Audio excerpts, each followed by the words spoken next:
Whether it's illegal activity, horrifying injuries, or some terms that aren't exactly what they may seem, it's best to take my advice on this one and stay away from Googling these terms. Let's dive right into the top 10 terrifying things you should never Google. Starting off in our number 10 spot, we have ring avulsion. Alright, if you're a Jimmy Fallon fan, you might remember a few years ago when he took a couple weeks break from the show, and when he came back, he clearly had a hand injury, which he explained was of course the reason for his absence. What had happened is that Jimmy experienced ring avulsion. This horrible thing is an injury that occurs when you're wearing a ring on your finger and it catches on something or somehow creates so much pressure that it severely damages the soft tissue on your finger. And what I mean by severely damages is that it can basically like almost take your finger off without really taking it off, if you know what I mean. Or it can like deglove it, where it's basically like skinned. Either way, it's absolutely terrible. And while Jimmy turned it into a great story, it's definitely not a pretty sight, and a Google search could bring about some pretty gruesome image results. In our number 9 spot today, we have pressure cooker backpacks. This one is gonna be pretty self-explanatory, but someone learned the hard way that the combination of Googling the words pressure cooker bombs and then backpacks is one that no one should dare. In 2013, a Suffolk County man Googled these things and the police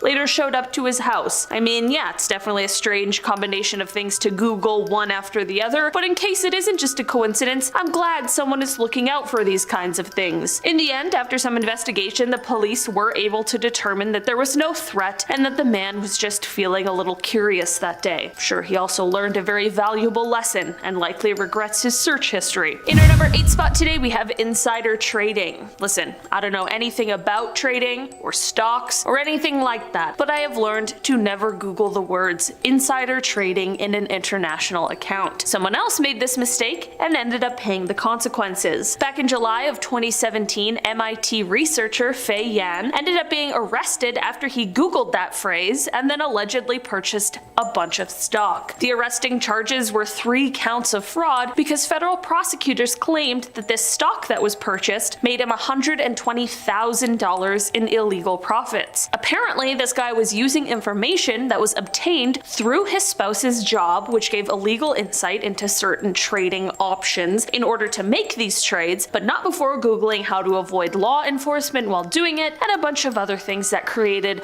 quite a clear timeline for authorities during the investigation. I guess this search is okay should you not be planning to follow through on the illegal insider trading, but it's probably best just not to Google it at all, just to be as safe as possible. You don't want the police showing up at your door like the other guy. In our number 7 spot today, we have the FDA Defect Levels Handbook. Each year, the Food and Drug Administration, the FDA, they release a report that details something that, honestly, I want to remain blissfully ignorant about. This report details what the maximum levels of different horrible things are that are legally allowed to be in the food that we all eat. What I mean by horrible things is stuff like rodent hairs, maggots, you know, stuff you really don't want in your food at all, because what in the actual world? That's horrible. For your own sanity, this is a good search to stay away from, but if you're one of the people who is just way too curious to stay away from it, just remember that I tried to warn you. I mean, personally,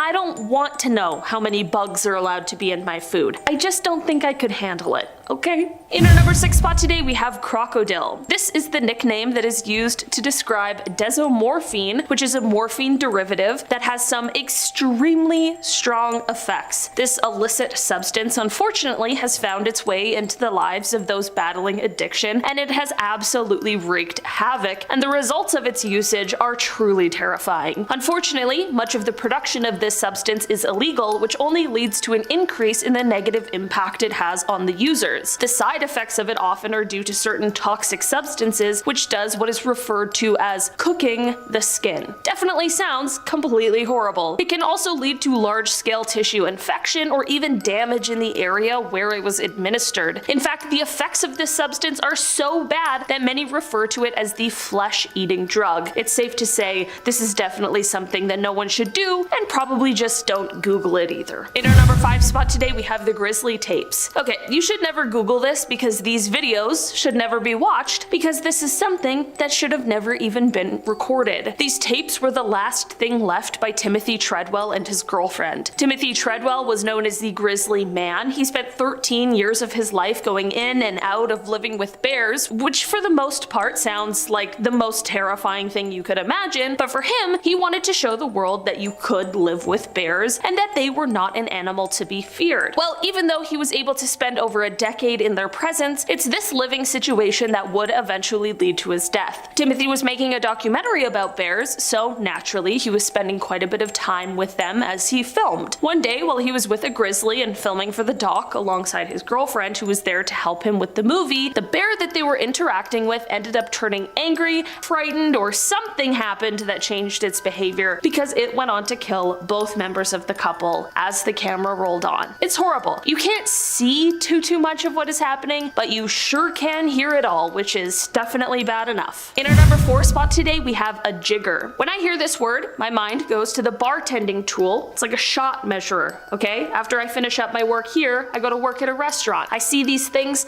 every week. They're my friend. If you were interested in perhaps purchasing some new barware, however, be careful with your search when using this term. While the tool is all fine and well, a jigger flea is nightmare fuel. These little insects with the same name as the trusty tool like to burrow into skin where they then lay eggs. Yeah, definitely don't want any images of that coming up in your search. I'm just trying to look out for you, really. Yeah, these small little parasitic guys are only 1 millimeter at first, and when they initially burrow into your skin, it might just feel like a little itchy or whatever, but as their abdomens swell with eggs, pressure can be created, and this pressure could press on nerves or blood vessels, which not only is just awful to think about, but can cause pain that ranges from mild to severe. All in all, just be careful what you Google because not everything is what it seems. In our number 3 spot today, we have the Steve Irwin stingray video. Like, how random, honestly, but don't Google it. Like, why? This one really gets me right in the feels. Steve Irwin, best known as the crocodile hunter, was famous for his wildlife interactions, but as many of us know, this passion for animals and an interaction with one in particular sadly turned deadly. On September 4th, 2006, Steve was taking part in the production of a documentary series, Ocean's Deadliest. That day, there was some not so great weather, which led to a bit of a pause in the filming. Since nothing was really going on, Steve decided to take a bit of a snorkel into the shallow waters nearby, and they filmed as he did this. He wanted to use the footage in his daughter's TV show, Bindi the Jungle Girl. As they swam in the water that day, Steve approached a stingray that was about 2 meters large or 6.5 feet, and he approached it from the back in order to try and get some footage of it swimming away. That is not what this stingray did though. Instead, it propped on its front and started stabbing wildly with its tail as a defensive response. Unfortunately, this caused one of the barb pieces to pierce Steve's heart, which unfortunately led to his death. Despite the crew members administering CPR and rushing him to shore, there was just nothing that could be done. It is believed that this was the only fatality from a stingray that has ever been recorded on video. This is, of course, just tragic, but it also led to a bit of a war against stingrays afterwards. For weeks after his death, stingrays were being found on the beaches of Queensland with their tails cut off. No one is sure if this was done as an act of revenge against stingrays everywhere or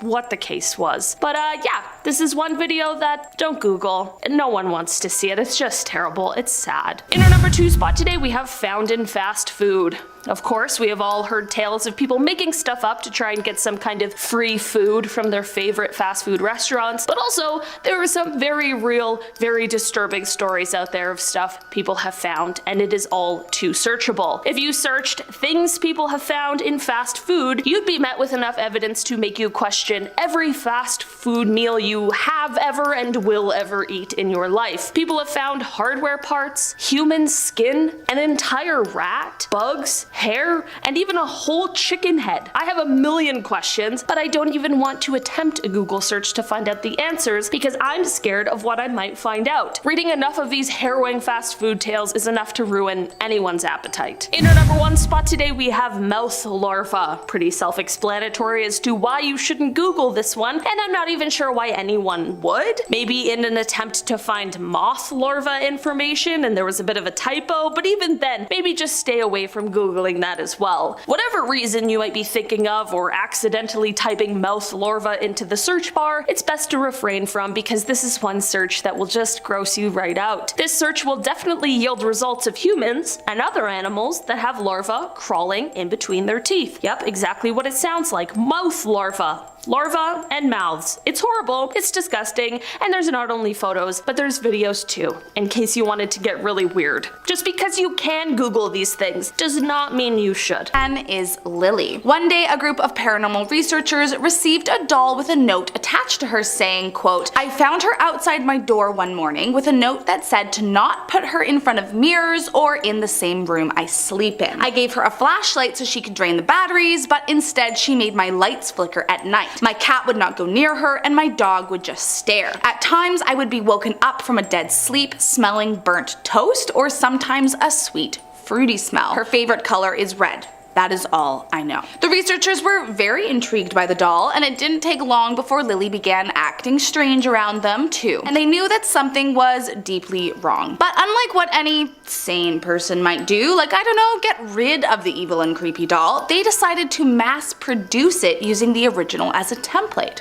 That's right, if you so choose, you can have your very own Lily doll delivered right to your door. I mean, I can't. According to the researchers, she is meant to ward off evil, so at least they had good intentions, or so they say. To me, it just feels like you're taunting the evil spirits to come your way, and I will not be partaking in any kind of hangout with this doll. Next up at number 9 is a doll's house. One of the last things I would ever want to live in my house would be a haunted evil doll. But apparently not everyone has the same dreams. In fact, for the Watkins family, one wasn't enough. Instead, they have opted for a whole horde of possessed dolls to share their home with. The couple are both paranormal investigators and have been collecting cursed dolls for years. In their collection is Crystal, True, Monica, Charla, Isaac, Lily, Ashley, and Cameron, all of which were individually bought and all of which were advertised as being haunted. The community of dolls resides in their home in Pennsylvania, and up until 2015, the investigators actually set up a 24-hour live stream so that all of the internet could sit back and watch their cursed magic happen. Over the years, many claim to have witnessed more than one unsettling sight, but most notably was the 2009 sighting of a ghostly apparition of what appeared to be a boy.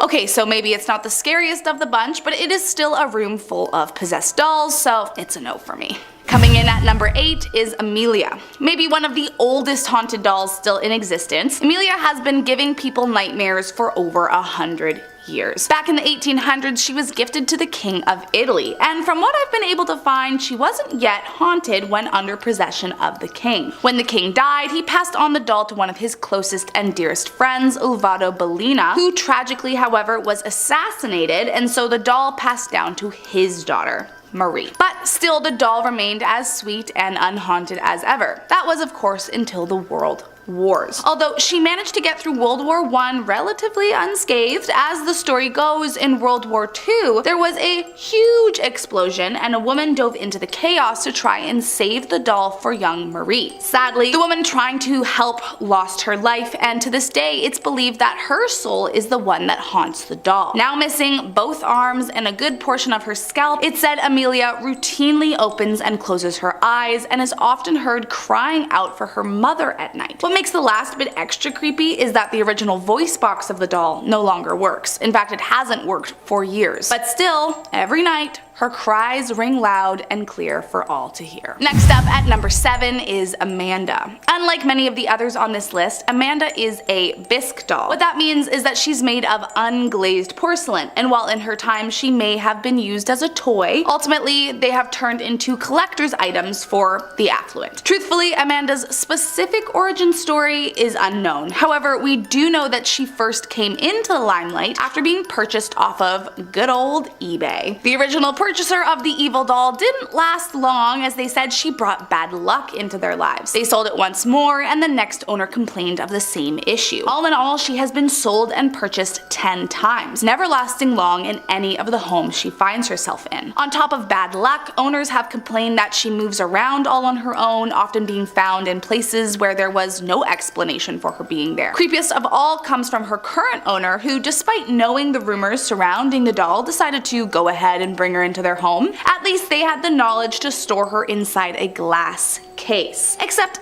now, every night when it's dark and quiet, Amanda can be heard trying to scratch her way out of the glass. Where does she want to go exactly? Well, they have no idea, but let's just hope they don't open up that case to find out. Coming in at number 6 is Mandy. Back in 1991, the Quesnel District Museum received an anonymous donation in the form of a doll, which, I mean, from what I have learned, is never a good start. The donor informed them that she could no longer handle living with the doll due to her constant crying and relentless ability to move objects or even make them disappear, and that essentially she was just way too creeped out and starting to fear that her life was in danger. Allegedly, the museum contacted a psychic to see if the information they got from the donor was true, and as it turns out, it was. The psychic advised the museum to get rid of the doll, not to keep it, but they went against their advice and included it in their exhibit anyways. Soon, Mandy began haunting the halls of the museum. Visitors claimed to hear disembodied footsteps, the sound of tapping glass, and some even swear they witnessed her face change and her eyes blink. Even creepier is that when the museum decided to place Mandy alongside other dolls in the same case, the next day all the other dolls were either damaged or found tossed onto the floor in front of the case. They let her be alone after that. Just beware if you do decide to visit her, as allegedly anytime someone has tried to photograph her, their camera breaks. Have you ever woken up in the middle of the night only to discover that you can't move your arms or legs?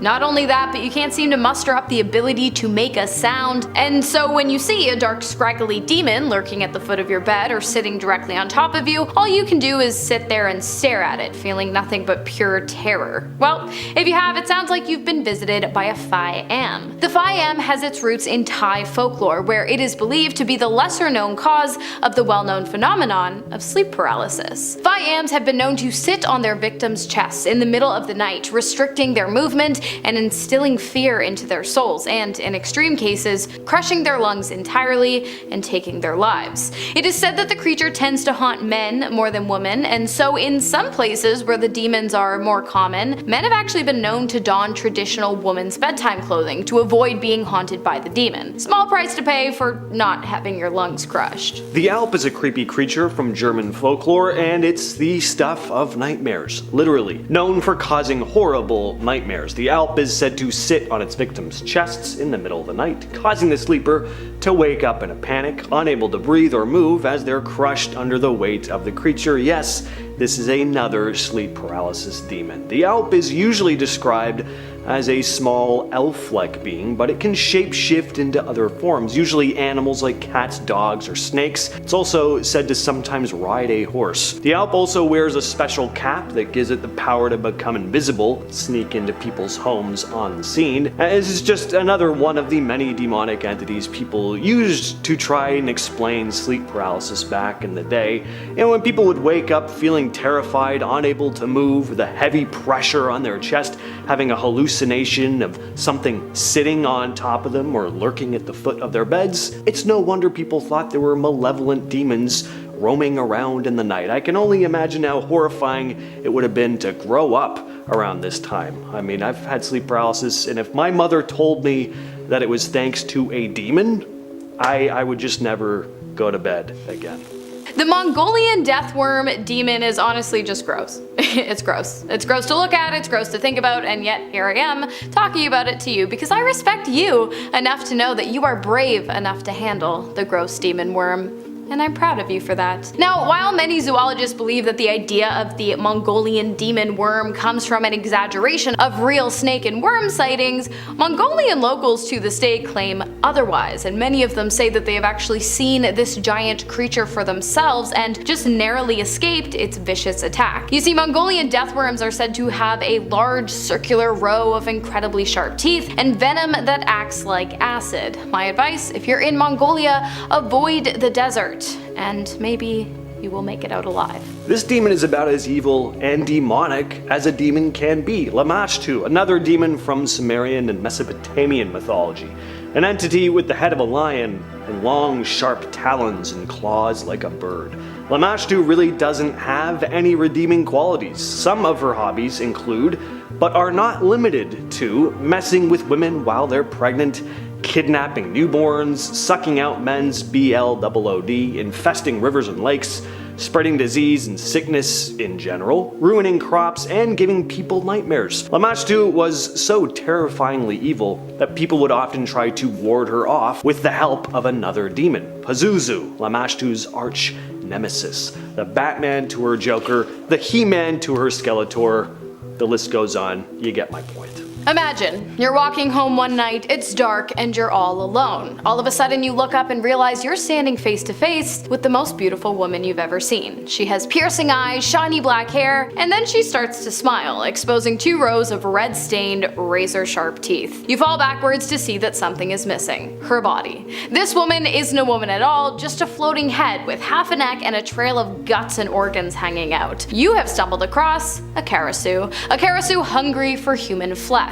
There are many different stories regarding the origin of this creature who hunts at night and then returns to her headless body in the morning to go about her day indistinguishable from any other woman except for her tired expression. The most popular is that the Karasu was a princess living in Cambodia in the 15th century who was engaged to a prince but in love with someone else, a commoner. Eventually she was caught in her affair and sentenced to death by fire. She consulted a witch who cast a spell of protection for the young princess, but unfortunately the spell didn't kick in until the fires had almost reached the young woman's head. Other stories claim that the demon is a woman who broke a deal with another demon, or a woman who made a grave mistake while practicing black magic. However she came to be, people in Thai culture say that those who consult with demons or practice similar magic are doomed to meet the same fate as the princess when they die. A Russian app called the Smart Voting app was removed from Google Play on September 17th of 2021. Smart Voting was an app created by Alexei Navalny, an anti-corruption activist, lawyer, and eventual political prisoner in Russia, who mysteriously died in 2024 while in prison on extremism charges. He and his team had created the app for Russian voters to pick candidates who had the best chance of defeating those backed by the ruling party, United Russia, which Alexei described as a party of, quote, crooks and thieves. The app was a strategy to consolidate the opposition vote. In September of 2021 though, right before the Russian parliamentary elections, the Russian government demanded that Google remove the Smart Voting app from its Play Store. They threatened to Google with legal consequences and even arrests of local employees if they didn't comply. So Google caved to their demands and removed the app from the Play Store. Now, a year before Navalny had come out with this app, he was hospitalized after being poisoned by a nerve agent. Then, after being imprisoned on highly suspicious embezzlement charges, the Russian prison service comes out saying that he died after taking a walk and complaining about feeling ill earlier in the morning. Highly suspicious indeed. If you were to hop on Google Earth, type in 2207 Seymour Avenue, and then turn on Street View, you would be greeted with an image of a blurred house located on a seemingly unassuming street. But there's a reason behind Google's decision to restrict users from viewing the home, and that is because it once belonged to a very bad man named Ariel Castro, who between 2002 and 2004 plucked 3 young women from the roads of Ohio and imprisoned them in that very home until he was arrested in 2013. Castro's first victim, Michelle Knight, was taken on August 23rd of 2002. On April 21st of 2003, Castro took his second victim, Amanda Berry, and on April 2nd of 2004, he captured his fourth, Gina De Jesus. For over a decade, he tormented and violated all 3 of the women, and even impregnated one, all while he was pretending to aid in the search of his captives alongside his fellow neighbor. On May 6th of 2013, Amanda managed to escape Castro's home and contact the police. He was arrested that same day. Castro was charged with 4 counts of forcible confinement and 3 counts of violation. However, he pled guilty to 937 counts of violation as well as aggravated killing, which I can't get into because of YouTube guidelines. For his crimes, he was sentenced to life in prison plus 1,000 years without the possibility of parole, but he got off easy as just 1 month into his life sentence, Castro took his own life inside of his prison cell. Google Street View launched in 2007, and for just under a year, users were able to see a 360-degree view of various military bases throughout the United States, using this brand new feature. What a glorious 8 months it was. Then in March of 2008, the Pentagon crashed the party and had Google remove the images of the bases. I mean, some people might have thought this was shady, but I think it's completely understandable. I mean, they're military bases. Do you really want anyone from anywhere in the world to have the ability to scope these places out in detail from every angle, from the comfort of their own home? Yeah, it's a security risk, so they asked Google to take the images down. That doesn't mean I'm saying they're not hiding aliens in some of these places, though. Hoping to get a quick glance at the Marcule nuclear site? Well, too bad, because it's restricted by Google per the request of the French government, which is fair. I mean, it is the top nuclear research facility in France. There is something different about the way the facility has been censored, though, in comparison to other locations on Google Maps. You see, instead of being blurred out like other military bases like the ones James just mentioned, or the former home of Ariel Castro, the nuclear site is pixelated for some reason. Perhaps I'm reading into this, but the distinction is strange. Anyways, some not so fun facts about the Marcule nuclear site. It exploded on Monday, September 12th of 2011. Well, part of it exploded anyway, specifically the furnace used to melt nuclear waste. The explosion caused the death of one man who was, and I quote, carbonized, which basically means his body was turned into charcoal. The explosion also caused serious injuries to 4 others, as well as a massive on-site fire. While the facility admitted that the explosion might have caused a low-level radiation leak, they assured the public that it was nothing to worry about. Okay, sure. The reason for the explosion, however, was never revealed. But what is interesting about the tragedy is that it came just 1 week after the French president publicly knocked the anti-nuclear trend, which favors less unstable forms of energy above nuclear energy. I'm not saying that the two are related, but I'm not saying that they're not. In 2003, Google decided to block a series of ads from the environmental group Oceana. The ads were targeting the cruise line Royal Caribbean for what Oceana saw as poor sewage treatment practices. But why did Google block these ads? Well, Google came out with a statement writing, "Google does not accept advertising if the ad or site advocates against other individuals, groups, or organizations." Oceana, of course, wasn't happy about this. They argued that their ads were factual and important for raising awareness about the environmental impact of cruise ships, and blasted Google for silencing their right to try and hold big companies accountable for pollution. As stated by Oceana's chief executive officer, Andrew Sharpless, "This is outrageous. For this company to claim to promote freedom of expression and yet deny us the right to effectively advocate against pollution is blatant hypocrisy." The question that leaves us with is why they chose to blunt our right to express ourselves, if not from cruise industry pressure. There is no street view of North Centennial Island on Google Maps, and for good reason. Not only are we restricted from viewing the islands on Google, but Google is restricted from documenting the island itself, and that is because North Centennial Island is one of the most restricted islands in the whole entire world, and that is because it is inhabited by an uncontacted and highly protected and incredibly dangerous tribe of people. Uncontacted meaning that the natives of North Centennial have had quite literally no extended contact with the outside world. Incredibly dangerous meaning that if you get too close to the shores of the island, they will kill you, rip your body into pieces, and then bury those pieces in the sand. It's happened before. In 2018, an evangelical missionary named John Allen Chow attempted to share the word of God with the island's natives. He was last seen alive paddling a rowboat to shore. He was last seen altogether the following day by fishermen near the island who spotted Chow's limp body being dragged across the sand by the natives. I have to say, Google Maps leaving this island undocumented is not something I'm overly torn up about. No one gets paid enough for that kind of job. Picture a happy cicada emerging from the ground after years underground, ready to buzz for the whole summer. But something is very, very wrong. Instead of a normal body, its entire backside is missing, replaced with a chalky white mass of fungus. This is Massospora, a parasite that infects cicadas and takes over their brain.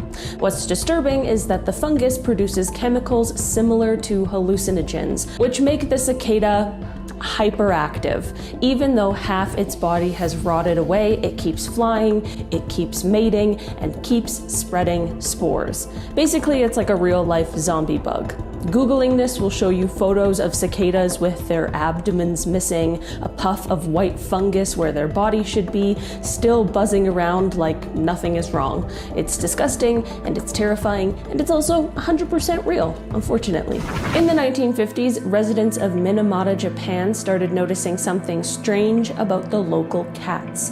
The animals were twitching, convulsing, and moving as if possessed. Some even danced around uncontrollably before dropping dead. At first, people thought it was just odd cat behavior, but soon humans started showing similar symptoms: tremors, slurred speech, hallucinations, and in severe cases, death. The cause was later discovered to be mercury poisoning from industrial waste dumped into the bay.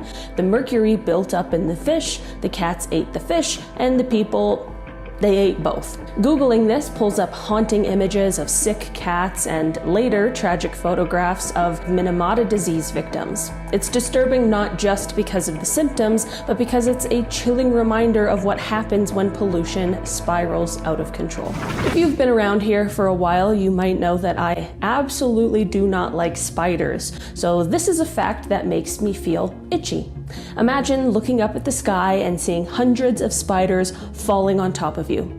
In Brazil, that's not just a nightmare, it's real. Every few years, videos appear online showing what looks like spider rain. In reality, it's a species of spider that creates massive webs high up in trees and power lines. When the webs break apart, it looks like the spiders are literally falling from the sky. Locals describe it as stepping outside into a horror movie, and I think it sounds like stepping into the 9th circle of hell. If you Google spider rain Brazil, you'll see footage of an entire sky filled with crawling, dangling spiders. Absolutely disgusting. Don't you agree? Lols. This one is controversial, and that makes it even creepier to Google. Full Google rabbit hole with this one. Morgellons is a condition where people believe fibers or threads are growing out of their skin. Patients describe feeling constant crawling sensations like bugs under the skin, and they often collect strange fibers that they say come from their bodies. The medical community is split. Some doctors argue it's a form of delusional parasitosis, while others say environmental contamination or unknown infections might be involved. Googling Morgellons brings up disturbing close-up images of skin lesions filled with colored threads. Whether it's a psychiatric disorder, a medical mystery, or something else, the photos alone are enough to keep you up at night. And also the idea that we can't agree on if it's real or not. Going to doctors only to have them tell you it's just made up. This is like 2 horror stories in one. Here's a disturbing one that doesn't involve diseases or parasites, thankfully, but it's unsettling in a completely different way. In Gabon, Africa, scientists discovered something unbelievable: a series of natural nuclear reactors. 2 billion years ago, uranium deposits in the ground went through natural fission, creating self-sustaining nuclear reactions. For hundreds of thousands of years, these reactors released radiation underground, all without human involvement. It's like nature built its own Chernobyl long before people existed. Googling the Oklo fossil reactors will pull up diagrams and photos from the site, and it's disturbing to realize that the Earth itself once ran nuclear power, and it could theoretically happen again. In 2017, sewer workers in London made a disgusting discovery that still haunts people today. Deep in the sewers, they found a massive fatberg.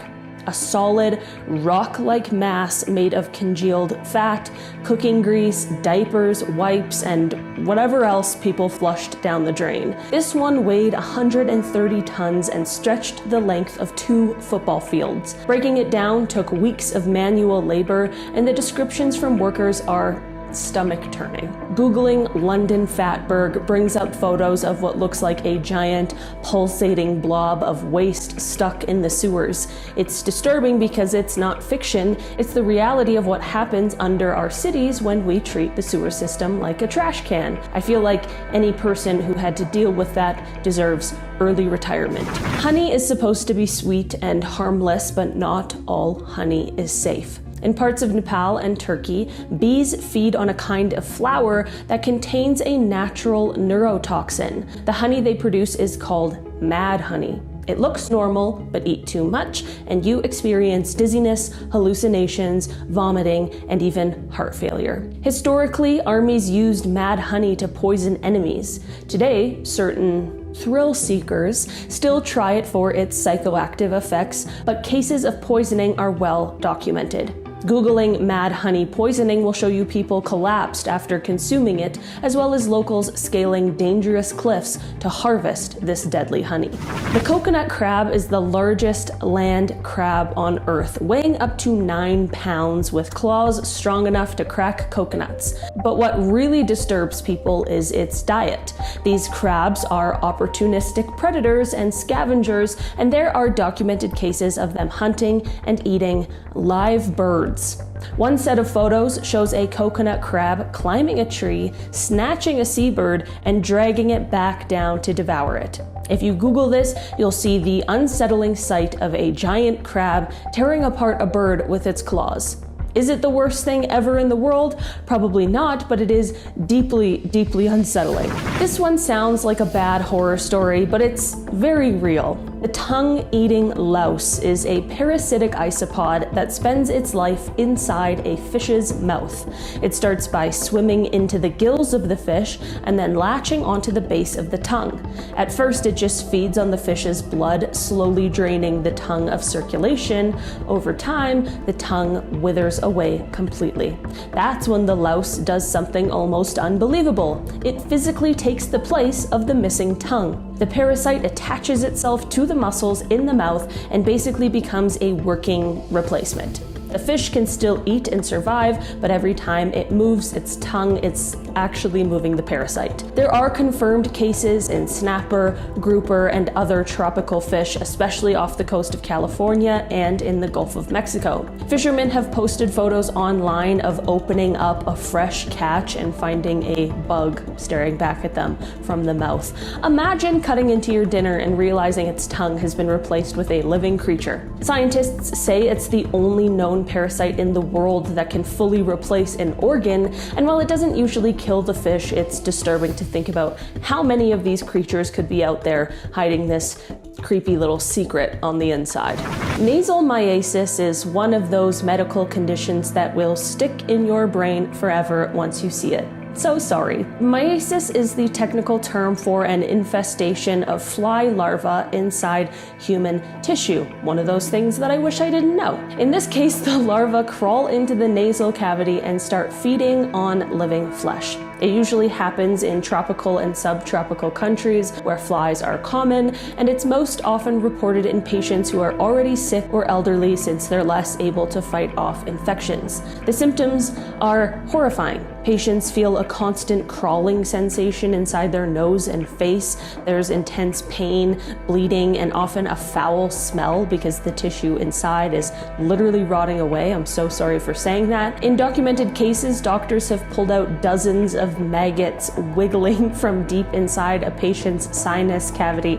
I'm laughing because I'm uncomfortable. In the most extreme situations, the larvae don't stop at the nose. They can migrate into the sinuses, the eyes, and even the the brain. That's when nasal myiasis can turn deadly. Medical journals contain photos and surgical footage of these removals, and they are not for the faint of heart. If you Google it, you'll see doctors holding tweezers and pulling out clusters of live maggots that look like something out of a horror movie.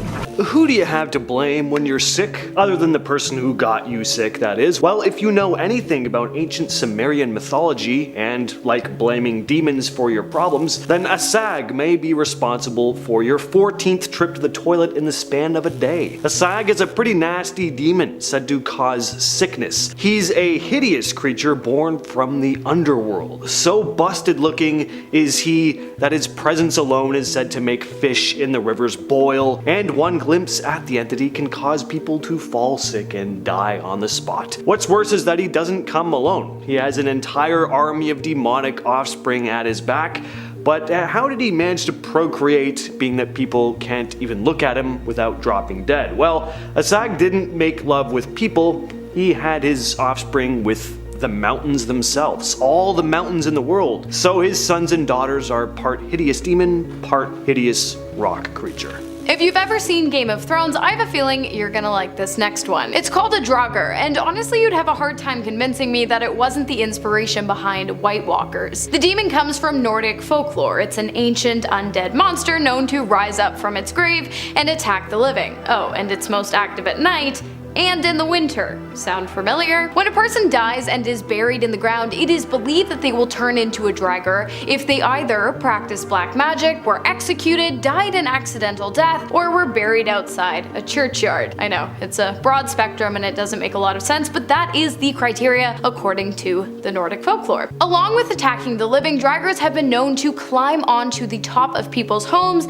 and stomp on their roofs to keep them from getting a good night's rest. If a person inside the home becomes restless and decides to leave their house, this demon will kill them. Quite easily, might I add, because they are incredibly strong. When there are no humans around, these Game of Thrones-esque zombie demons have also been known to eat livestock and tear apart fences and barns. Oh, and one more thing, the only way to kill them is to cut their heads off, burn them, and then scatter their ashes in the ground. It's a process, but probably worth it considering how aggressive these particular demons tend to be. The Agitar is not an entity you want to run into. Much like a sag, just the sight of her alone can cause you to drop dead. Agitar comes from Finnish mythology, known not only as the devil of the woods, but the mother of the devil himself. Agitar is incredibly ugly and evil, spreading diseases and pestilence wherever she goes, and she often takes the form of a serpent.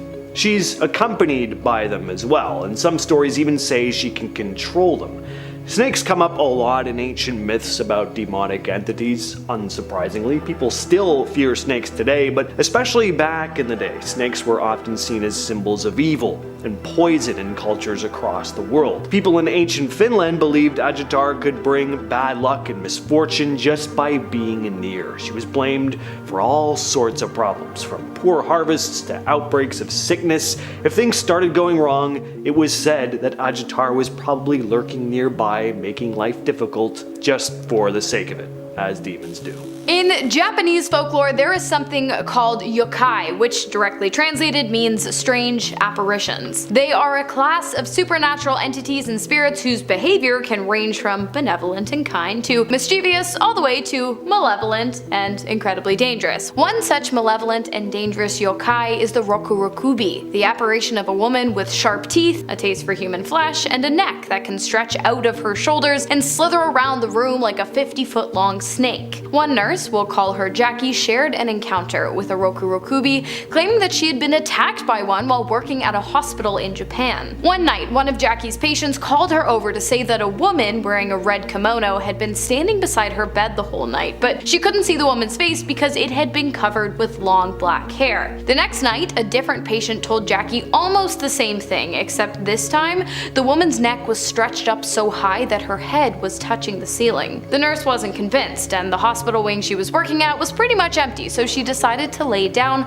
for a quick cat nap. She awoke to a phone call from her mother in the middle of the night who said, "Honey, are you okay? I had a terrible dream that you fell asleep at the hospital and a creepy woman was watching you as you slept." Upon hearing this, Jackie dropped her phone, and when she went to pick it up, she saw 2 feet underneath her bed.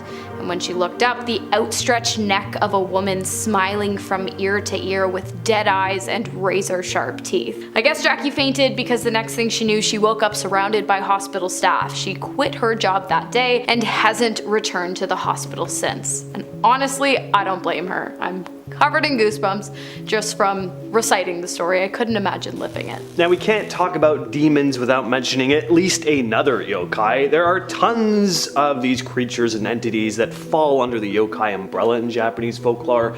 They include demons, ghosts, monsters, and there's loads of types of each. The Enko are river-dwelling yokai, resembling monkeys. Don't let their appearance deceive you into thinking the worst they'll do is play a little trick on you though. These are some violent, sadistic animals right here, and tales about them get very graphic. Enko are said to live in rivers and along the seashore. They're kinda like Kappa, who are more like turtle creatures, but these ones are way worse. They're excellent swimmers, and if you happen to come across one while taking a dip, it's probably gonna be game over for you in the worst way. See, these creatures love eating human liver, fresh human liver. Their method of obtaining it, shoving their arm right up their victim's rear end and pulling it out. The worst rectal exam you'll ever receive.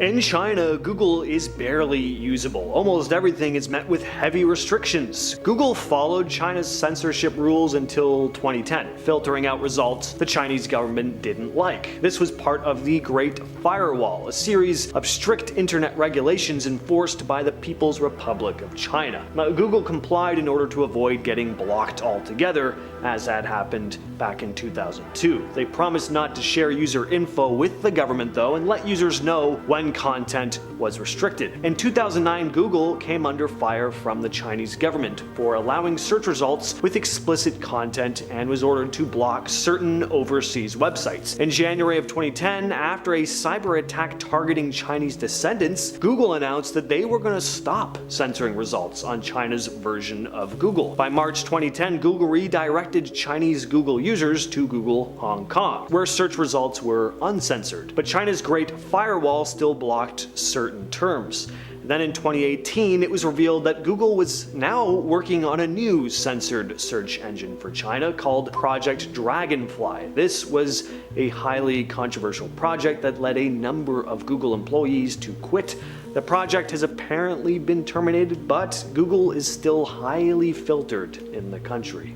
Another thing you won't be able to find on Google: classified Pentagon documents leaked by 21-year-old National Guardsman Jack Teixeira, who not only stole these classified and highly sensitive documents from the Pentagon, but also posted said documents online on Discord, which is an instant messaging social media platform that allows for text messaging, video and voice calls, and mixed media sharing. The documents shared by Teixeira contained a mix of tactical statistics and battlefield maps drafted by the Pentagon staff. Statistics and maps that relate to current ongoing global conflicts. Big no-no. The whole thing is insane, and it's really baffling that a 21-year-old could have done this, but according to the government, Jack Teixeira is guilty, and will be spending the next 16 years of his life in federal prison, following a debrief with the Defense and the Justice Department of the United States, during which time he will likely be interrogated and forced to return whatever sensitive materials he might still have in his possession. While some images of the leaked documents do remain online, most of them have now been restricted by Google per the request of the United States government, which makes sense. They were plans about what they were going to do in regards to an ongoing conflict. That's not something you want circulating the internet. Or is it? So this should be obvious, but you won't find anything from the dark web using Google, which is totally fair. The dark web is the dark underbelly of the internet that many of us just have no desire to explore. We've all heard the legends, though, about all the stuff you can buy, which is pretty much everything. You can buy illicit substances, weapons, people. You can hire people to kill other people. It's just not a very fun place. And that's all I gotta say about that. Alright, we've talked about what you cannot Google. Now let's discuss what you should not Google, especially when your name is Brian Walsh and you've just killed your wife. Let's get into this man's search history. How long before a body starts to smell? How to stop a body from decomposing. How to embalm a body. 10 ways to dispose of a dead body if you really need to. How long for someone to be missing to inherit. Can you throw away body parts? What does formaldehyde do? How long does DNA last? Can identification be made on partial remains? I'm not done. Dismemberment and best ways to dispose of a body. How to clean BLOOD from a wooden floor. Luminol to detect BLOOD. What happens when you put body parts in ammonia? Is it better to throw crime scene clothes away or wash them? Hacksaw.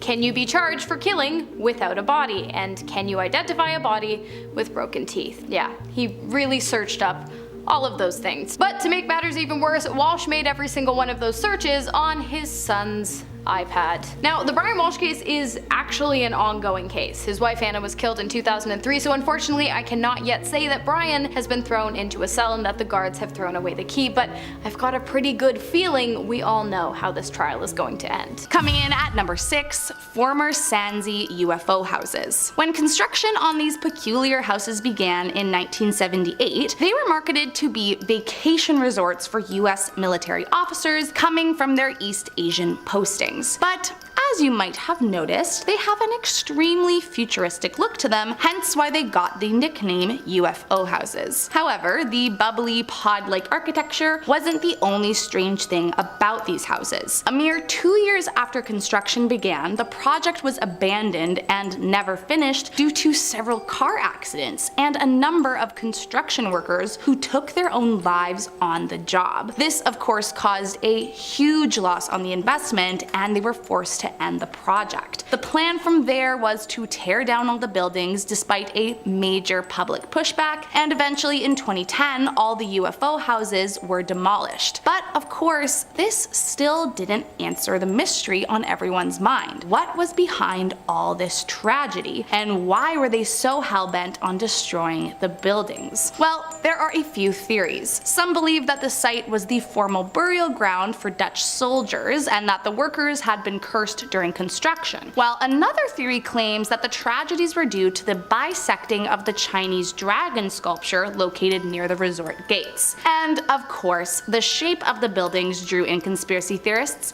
who claim aliens were the reason for death and that they could have threatened the company to tear it down. So considering the buildings no longer exist, they could have very well been something they tried to keep from us. Coming in at number 5, Vaz Island. Way back in the 1920s, the Red Army began searching for a discreet place to build a military complex for inventing, producing, and testing biological weapons. They wanted something small and far away from the Soviet borders so as not to draw attention. And eventually by 1948, such a place was found. Almost immediately, a top secret Soviet lab began testing agents such as smallpox, anthrax, and plague, among others. However, what they didn't see coming was that the island, once split between Uzbekistan and Kazakhstan, would begin to grow in size once the Aral Sea began drying up in the 1960s. Then fast forward to 1971 and a weaponized smallpox was accidentally released from the lab, infecting 10 people, 3 of whom lost their life. And by the 1990s, the secrecy of the lab got compromised. All island inhabitants were evacuated, leaving the base completely abandoned by 1991. However, in their haste to leave, many of the containers were not properly destroyed or sealed. And so over time, these containers began to leak, contaminating the grounds for decades. Now, the good news is that by 2002, a lot of the sites were decontaminated, but many areas remain contaminated and it's still one of the most feared and deadly places in the world. Coming in at number 4, underwater pyramids. Located in the Bahamas, this photo found in Google Maps has left many thinking that they discovered underwater pyramids. Now,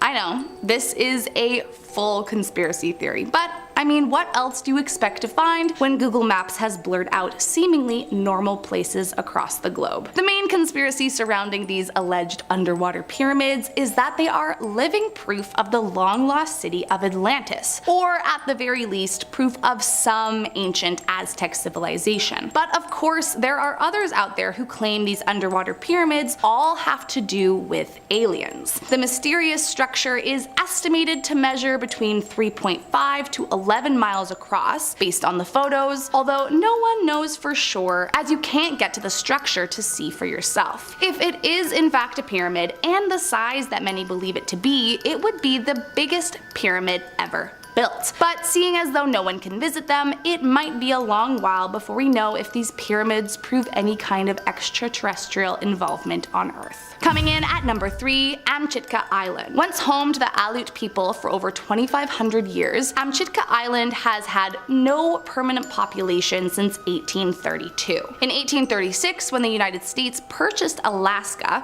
they gained control of the territory, and it's likely that this purchase had a lot to do with the declining population. However, that's not why it's blurred from the public view. Beginning in the 50s and up until the 70s, Amchitka was used by the U.S. Atomic Energy Commission as a site for underground nuclear detonations, and during these 20 or so years, this island became known as the location of one of the largest underground tests ever conducted in US history. At the time, quite a bit of controversy followed what was going on at the island, mostly due to the fear that the tests could cause several environmental impacts and desolate the land, which frankly, they were not wrong about. While not entirely confirmed, it is the general belief that the controversial nuclear past of this island is the reason behind the ominous blur, as it's not somewhere Google is quick to advertise as a place to visit. Coming in at number 2, GROM headquarters. If you have ever Googled Warsaw, Poland, you may or may not have come across a strange group of buildings that look like mysterious blobs compared to the rest of the city around it. Well, as it turns out, this is no accident. Those buildings are GROM headquarters, which is essentially Poland's Special Forces building. Now, I'll be honest, there is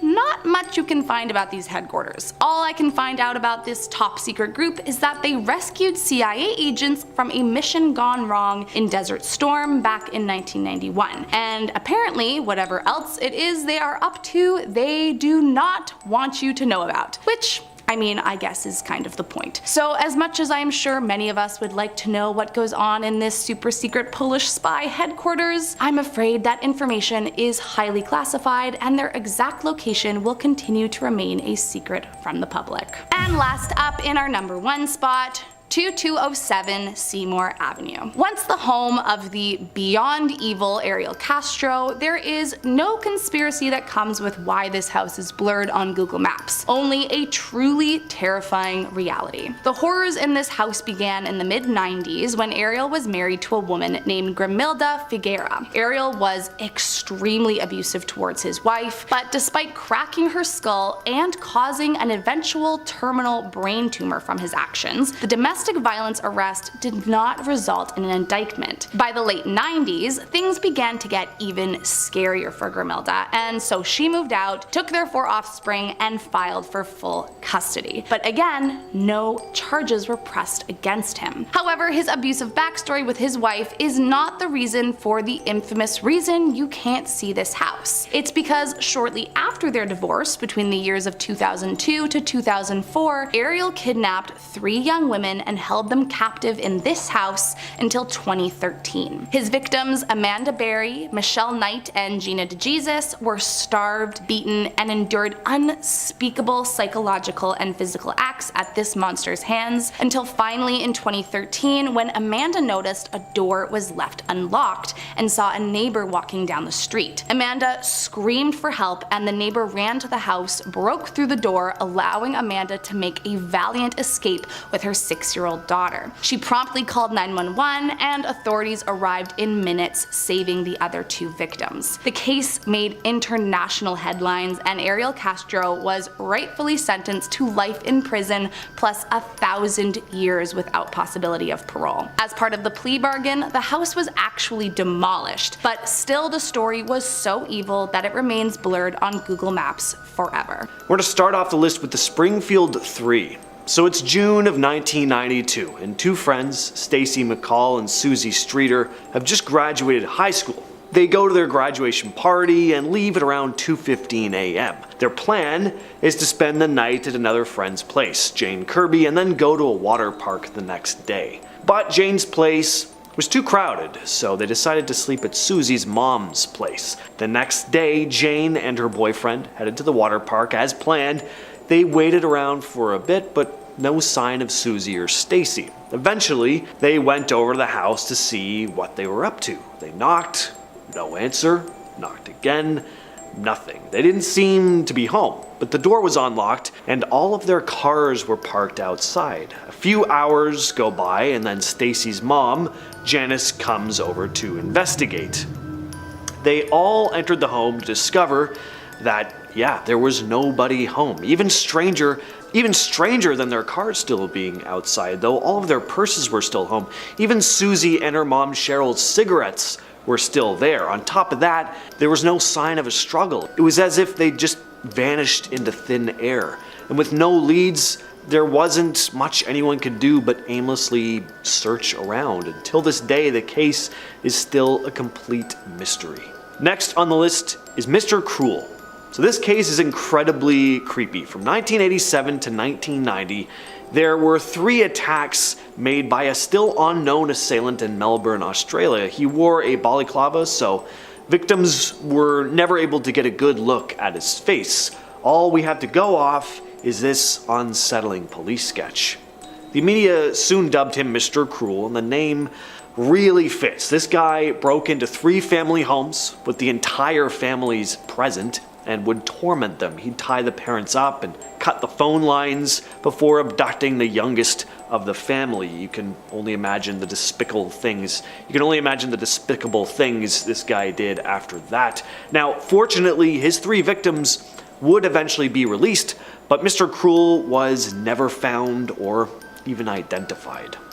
Alright, the Tylenol case. This incredibly disturbing case happened in 1992 in Chicago. Someone tampered with Tylenol bottles, lacing them with potassium cyanide. A young girl died, first after taking an extra strength Tylenol, then the next day, 3 members of a single family all died after consuming Tylenol from the same bottle. On top of that, 3 separate people also died that day after taking Tylenol. When it was discovered that the Janices had died as a result of Tylenol, laced with 3 times the fatal amount of cyanide, a press conference was held advising people not to take Tylenol for the time being. Eventually, this led to the product being pulled, like loads of product from the shelves, and it was recalled nationwide eventually. Now we have things like pull stickers on bottles because of incidents just like this. The case really falls into that category of crime I've always found deeply unsettling. Everything on this list is very disturbing, but the idea you could just walk into a drugstore and buy something off the shelf completely unaware that it's been poisoned by some unknown creep with a sick thrill of harming other people completely at random, absolutely nightmarish. Next up, we have the case of Russell and Shirley Dermond. Russell and Shirley were an elderly couple living in Putnam County, Georgia. They lived in a very quiet, safe neighborhood. Nothing bad ever happened there. But sometime between May 1st of 2014, when they were last known to be alive, and May 4th, when they failed to show up to an event they'd planned to attend with their neighbors, the couple met a grisly end. One neighbor, growing concerned, decided to check on them. He knocked on their door and got no answer, but the door was unlocked. He eventually made a horrific discovery. Russell's decapitated body was lying in the garage, but Shirley was nowhere to be found. It wasn't until 10 days later that Shirley's body was found in a lake about 5 miles from the home. She'd suffered blunt force trauma to the head, and sadly the case was a total dead end. There were no witnesses, no evidence of a motive behind the attack, let alone a suspect, so the case remains unsolved to this day. Russell's head hasn't even been found.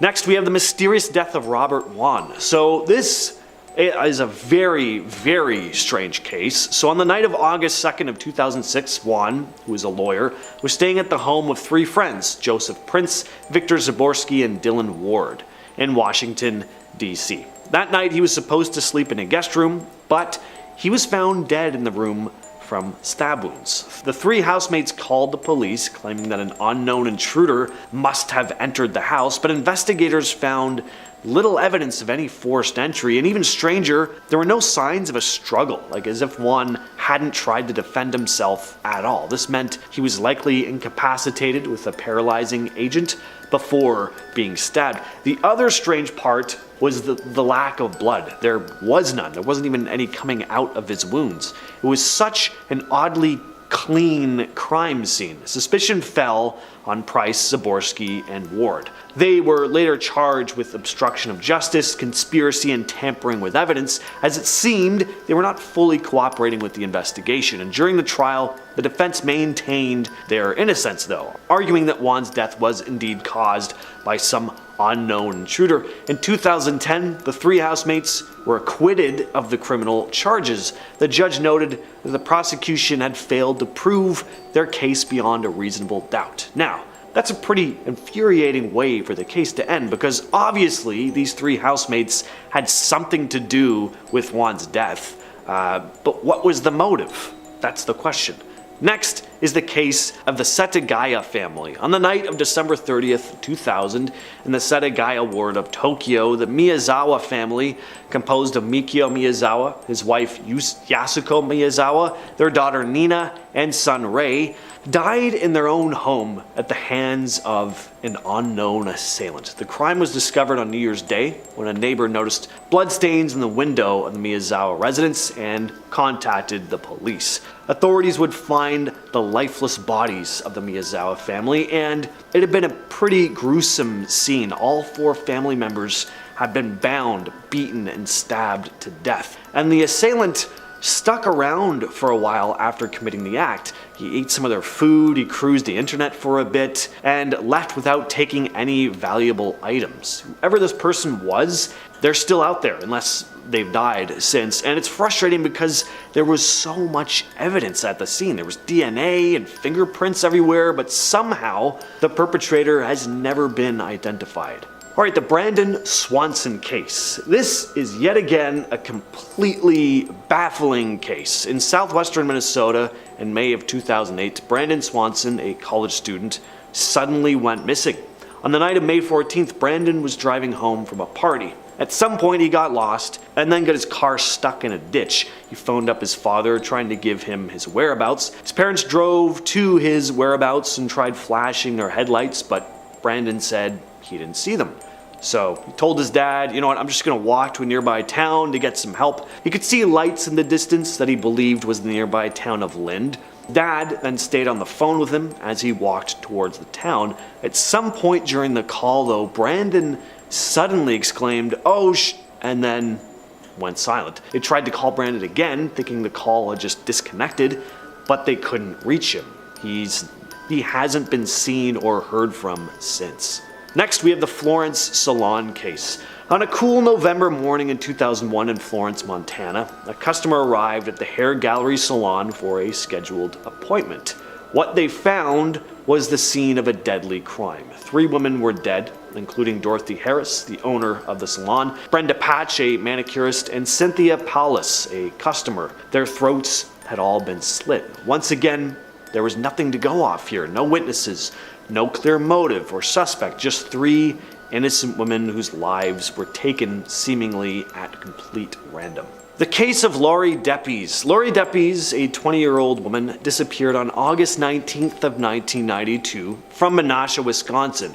On the night of her disappearance, Lori had been working at a local photography studio and was last seen leaving her shift. She had plans to meet her boyfriend at his apartment later that evening, but never arrived. Well, she'd made it into the parking lot, but never physically into the building. People inside the apartment heard her drive up, they heard her car door shut, but that was it. She never came in. Her car was found in the parking lot of the apartment complex. A styrofoam cup of soda was on top of it, but no sign of Lori. And she's never been found. I can't imagine how completely devastating this would be and confusing, just awful. We always think of, if my loved one is, heaven forbid, goes missing, they'll probably be when I'm not around. They'll probably be somewhere off alone. But the fact that she was right there outside the apartment, like car in the parking lot, they heard her getting out of the car and then just poof, gone. has to be absolutely maddening. Finally though, we have the infamous Yuba County 5 case. This is one of the most mysterious cases in the United States. 5 young men in Yuba County, California disappeared in 1978. Theodore Weir, Jack Hewitt, and Gary Matthias were a group of friends, all with intellectual disabilities of some kind. They disappeared after attending a college basketball game. After the game, the men were last seen at a convenience store. They had plans to return home to Yuba County, but they never made it back. Their abandoned car was later found in a remote and mountainous area called Plumas National Forest. The car was stuck in the snow and there was no sign of the men. It was determined that they'd walked away from the car, even though the weather was very harsh. In June of 1978, there was finally a breakthrough in the case. The remains of Ted were discovered in a trailer about 19 miles from where the car had been found. There was food and supplies in the trailer. Weir had seemingly died of starvation and exposure. This was very odd because the trailer was stocked with enough food to keep all 5 men alive for quite a while, and there was stuff there to make fire and everything, but none of that had been used. Then Jack and Bill were found the following day, about 11 miles from the car. And all that was left of Bill were bones, and Jack looked to have been partially eaten by an animal.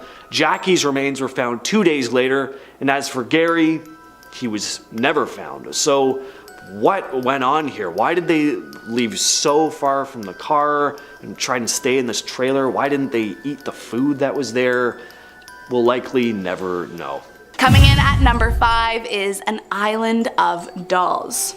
One doll is enough to creep me out, but did you know that there is actually an island of dolls? Oh yes, you heard that right. It's quite literally the thing of nightmares. Located in Mexico, this island has a reputation for being one of the most haunted places in the world. And while that description often gets thrown around, to be honest, I kind of believe it with this one. I mean, it's an island of dolls. It makes perfect sense to me. Legend has it that a young girl died from drowning here, and when a man named Julian Barrera moved to the island, he found he was being tormented by the girl's restless spirit. In an attempt to please her, he began hanging dolls across the island. But it seems the dolls weren't enough to please the spirit, as she managed to rope Julian into convincing his nephew that she needed a friend to join her in the afterlife. The poor nephew's body was found in a nearby canal at the very same spot where the girl had died years prior. It's said that all the dolls that remain are alive, likely haunted by the spirits of the ones who lost their lives here. Some say that their eyes move and watch them as they walk across it, but even creepier is the claim that it's not just their eyes but also their hands that move. Plus, apparently the dolls are known to laugh and whisper behind your back as you walk past. To summarize, this will not be my next tourist destination. Coming in at number 4 is Mercy. So maybe it's just me, but the fact that Mercy is one of the cuter haunted dolls I have ever seen almost makes me more afraid of her. Kind of like a cute tiny little creature that lowers your guard with its giant beanie baby eyes so that you get close enough for it to kill you with its lethal venom. Anyways, the story with Mercy is that the current owner purchased Mercy off of eBay, and as we know, that almost never goes well. When she was buying her, it was said Mercy was haunted by the spirit of a young girl, but according to the owner, that couldn't be further from the truth. Don't get it twisted, the doll's for sure haunted, but the owner is certain it's something much worse, something evil, maybe even demonic. As soon as Mercy was brought into her home, weird things started happening. The owner felt immediately uneasy around the doll and knew that something bad was living inside of it. Then, just a few days later, she noticed that radio stations began changing if Mercy was near them. But creepiest of all was when she caught the doll standing on both feet in the middle of the room after she had been stored away in a chest. I mean, can you imagine walking in on that?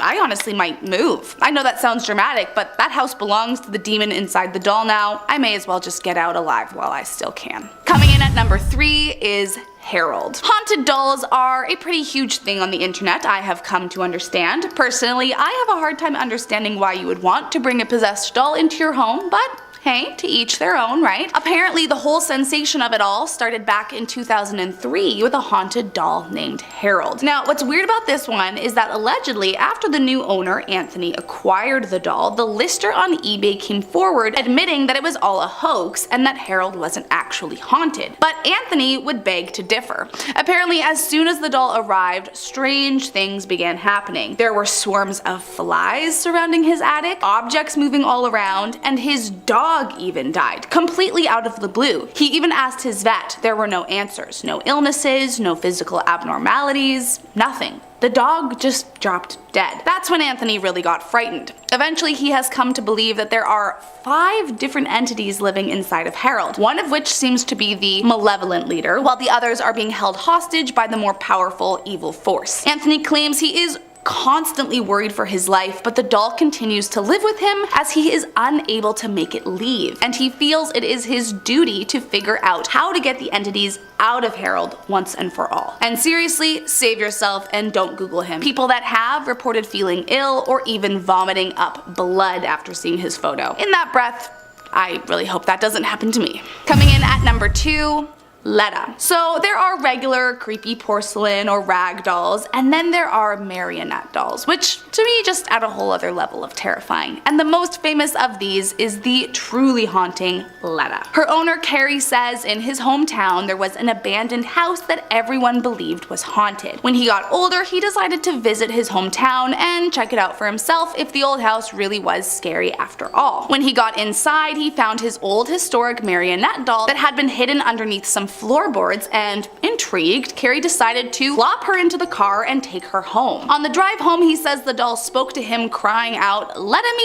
out," which he decided would be the perfect name, and so Letta was born. Once he brought her home, the people in his life warned him that they felt very uncomfortable around the doll and that they didn't trust it. But still, he decided to keep her. To this day, he still has her. He has even gone on to TV shows with the doll for interviews. Still, make no mistake, this doll is scary. Carrie himself admits things got strange very soon after he brought her home. Scuff marks were appearing on the floor, items were moving, and his little ones would complain about her being in their nightmares. In fact, one night they said they woke up to Letta talking and moving around all on her own. At one point, Carrie tried to sell the cursed doll, but as he tells it, he physically could not move her out of the car.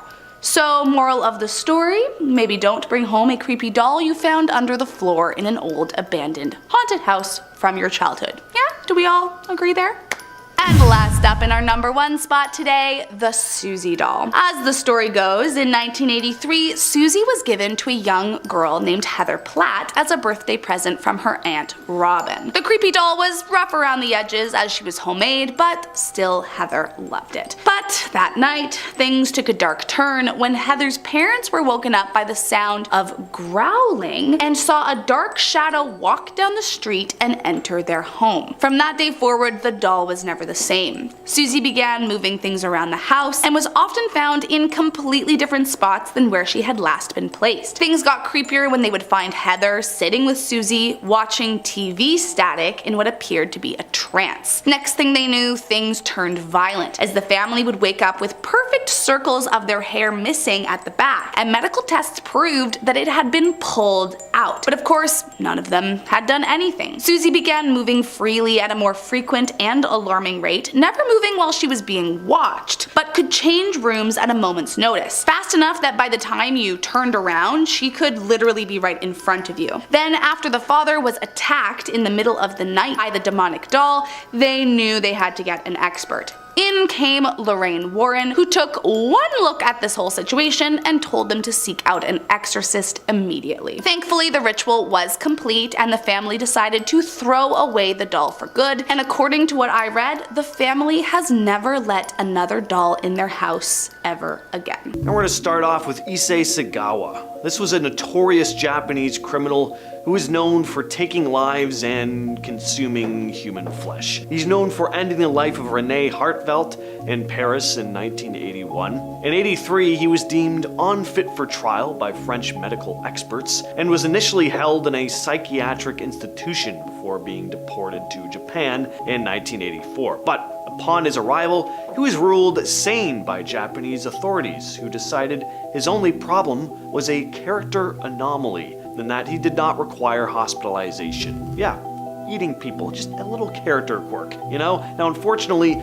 Japanese authorities were unable to get his case files from their French counterparts, who considered the case closed, leaving Issei to walk free. Now, he made no secret of his crime and capitalized on it as he wrote a memoir entitled In the Fog, where he reminisced about the crime in vivid detail. Despite the heinous details of the homicide and his lack of remorse, Issei gained a level of celebrity and regularly gave interviews to domestic and international media in the years after his return. He displayed no apparent sign of remorse or reform, telling Vice in a 2013 interview as he looked at posters of Japanese women, "I think they would taste delicious." Yeah, thankfully he died of pneumonia in November of 2022 and can't hurt or profit off anyone ever again.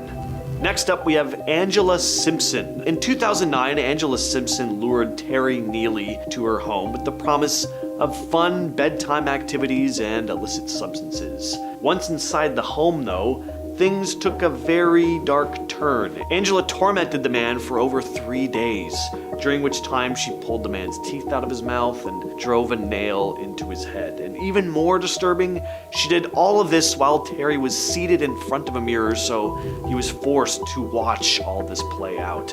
On the final day of the ordeal, Angela strangled and stabbed the man more than 50 times before dismembering his body and setting his remains on fire. In April of 2012, Judge Paul McCurdy sentenced Angela to natural life in prison plus 14 years for the homicide. The additional 14 years were given to Angela for convictions of abandonment of a body and kidnapping. During a prison interview after her sentencing, she was asked if she had any regrets. She replied that she only regretted that she did not make the torment last longer. Her exact words were, "Not at all, why would I be?" During the interview, Angela said that Terry bragged to her about the number of people he'd put in jail by snitching, but the Phoenix Police Department had no record of Terry ever being an informant or telling on anyone. Still, Angela remained insistent that he was a snitch and that he got what he deserved. She also expressed that she was upset that she wasn't able to end the lives of any more snitches.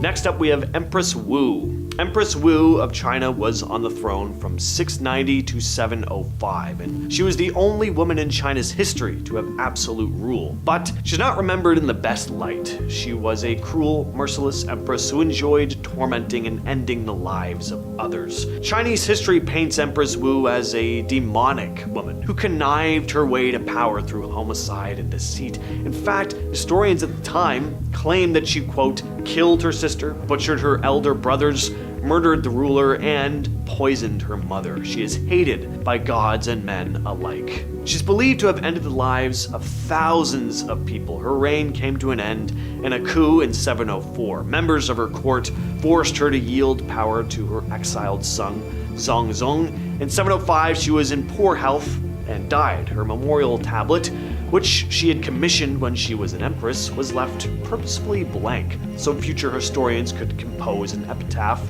detailing her accomplishments, but over 1,000 years later, it still remains blank, her legacy completely unwritten. David Parker Ray. So this guy was a kidnapper, a tormentor, and suspected serial slayer, though no bodies were ever found. David was accused by his accomplices of ending the lives of several women and was suspected by the police to have ended the lives of as many as 60 women from Arizona and New Mexico while living in Elephant Butte, New Mexico. David was then convicted of kidnapping and torment in 2001. After his arrest, the police quickly obtained a warrant to search his home and trailer. What the authorities found inside the trailer shocked and disturbed them. He called the place his toy box. It contained a gynecologist-type table in the middle with a mirror mounted to the ceiling so that his victims could see the horrors delivered on them. Littering the floor were whips, chains, pulleys, straps, clamps, leg spreader bars, surgical blades, and saws. They also found diagrams on the walls showing different methods of inflicting pain. He would even play like tapes telling these women what he was about to do to them once they were kidnapped. I've heard it, it's really disturbing. He died of a heart attack about 1 year after his convictions in 2 cases, the second of which resulted in a plea deal.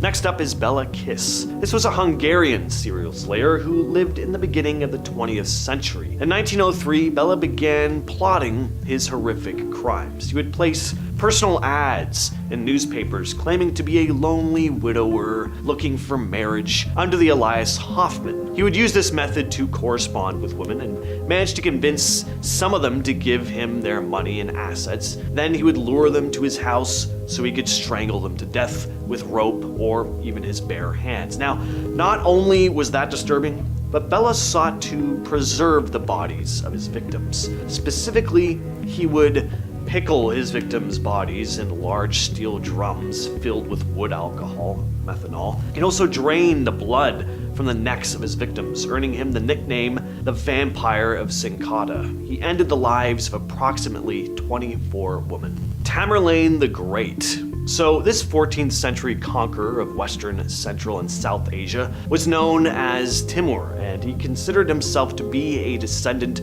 of Genghis Khan. He took a lot of pride in it, which kind of tells you a lot about him.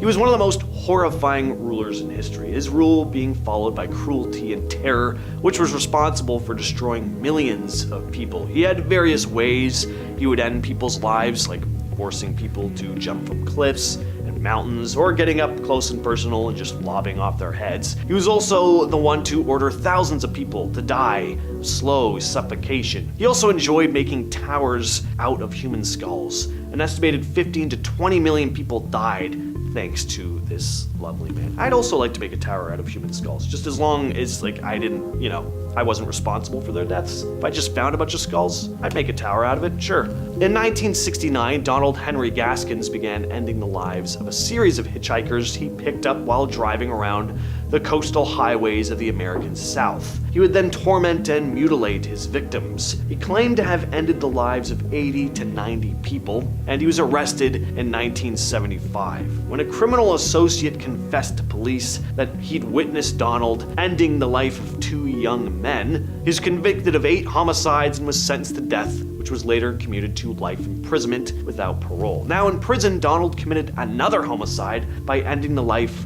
of another prisoner. He's the only man to have ever ended the life of an inmate on death row.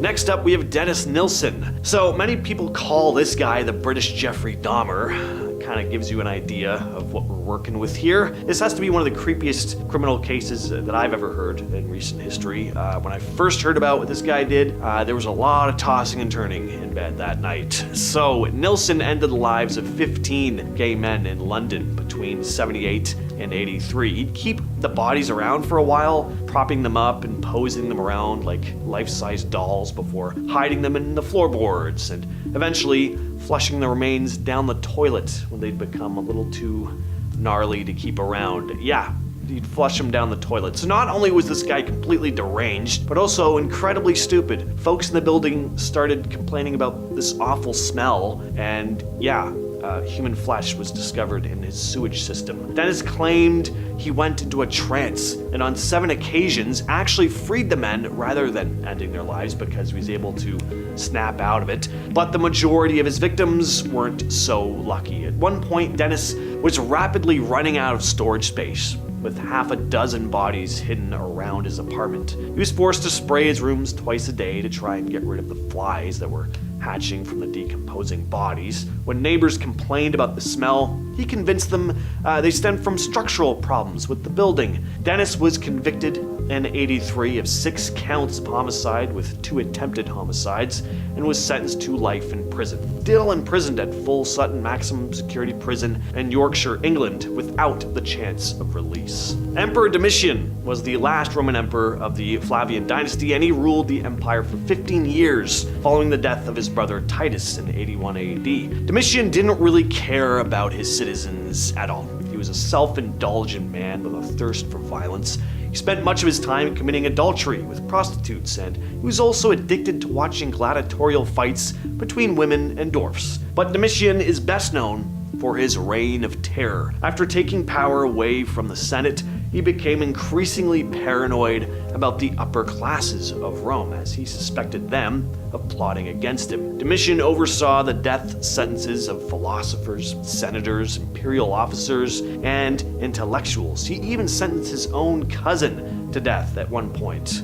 How nice. Now, since he was so paranoid, he wanted his spies to show no mercy. Under the emperor's instructions, they would chop off hands and burn genitalia in order to extract as much information as possible from their prisoners. After 3 years of slaughter, Domitian died at the hands of a Praetorian guard, and the senators of Rome did their utmost to erase his name from history. And finally, we have Pedro Rodrigues Filho. Pedro Rodrigues Filho is a Brazilian serial slayer. He was arrested in 1973 and was later convicted in 2003 for ending the lives of at least 71 people and sentenced to 128 years in prison. Committing his first homicide at the age of 14, Pedro began a series of burglaries and carried out a death spree against local criminals. By the age of 18, he'd ended the lives of 10 people. While in prison, he took the life of his own father, who was also serving time for homicide. Pedro even went on to end the lives of at least 47 inmates while in prison. His continued spree led to further convictions, increasing his sentence to 400 years.